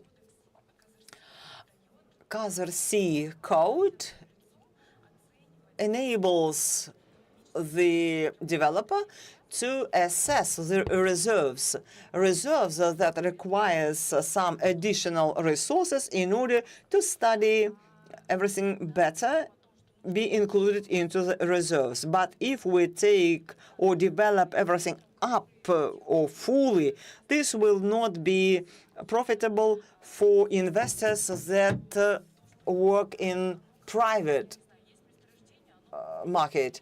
And there are fields that could be comprehensive, and there could be very little reserves of rare earth metals. And we are exploring the copper reserves. And Kanat was saying that it will not be processed, and we should work according to the previous standards to store it somewhere. There will be dusting, will be some double accounting, and we will wait until the best times when there will be better technologies, but it will just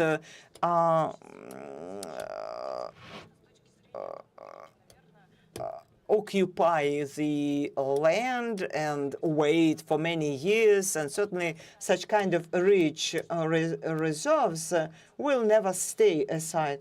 And we need just weigh everything from the economical point of view.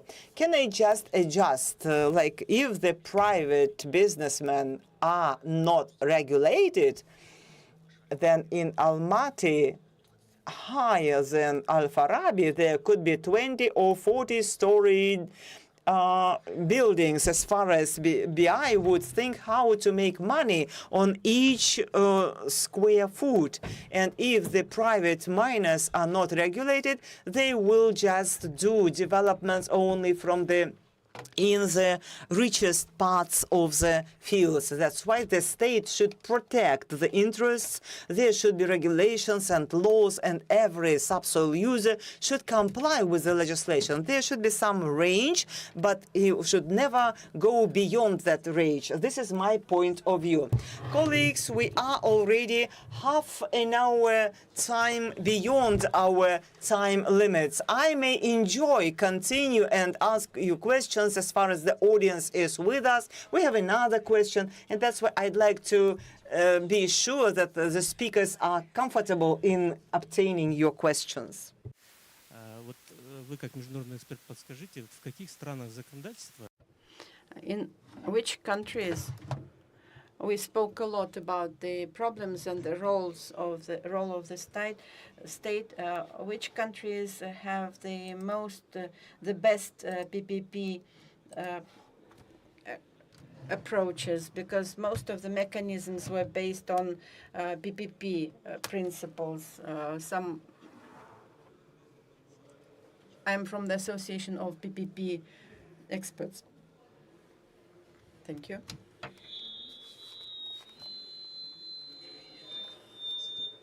So I think, so earlier in the panel, there were some sample countries about, Kazakhstan is admiring to be one of them, like, Canada, Australia, Chile. These are, I think, very good examples in mining, where other developing countries can take some, the examples from these countries.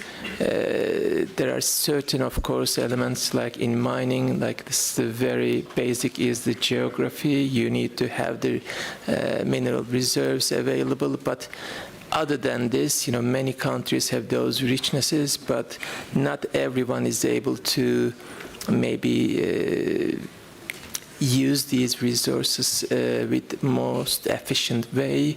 There can be various reasons. Some of them are already discussed here. It's about regulation, it is about investment, it is about tax. All these things have an impact, but at the same time there should be maybe general rules and regulations, and so in this respect I would say Canada and Australia are exemplary, and this is also reflected in the approach of investors. like, if you bring two identical projects in terms of the, the revenue generation, the tenor, the mine reserves life of the mine, one is in a developing world and one is in Canada. So the risk perception from the investor or the financier is totally different just because of the jurisdiction, and it is basically a combination of all these factors, the regulations and the rules,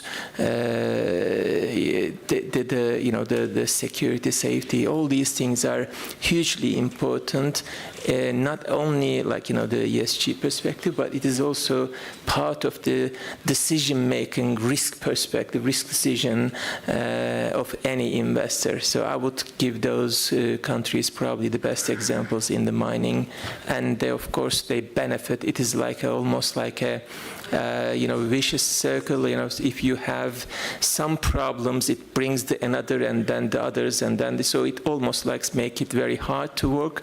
But on the other hand, if you have a good system, I would say maybe ecosystem around this mining industry, then it attracts the investment in itself.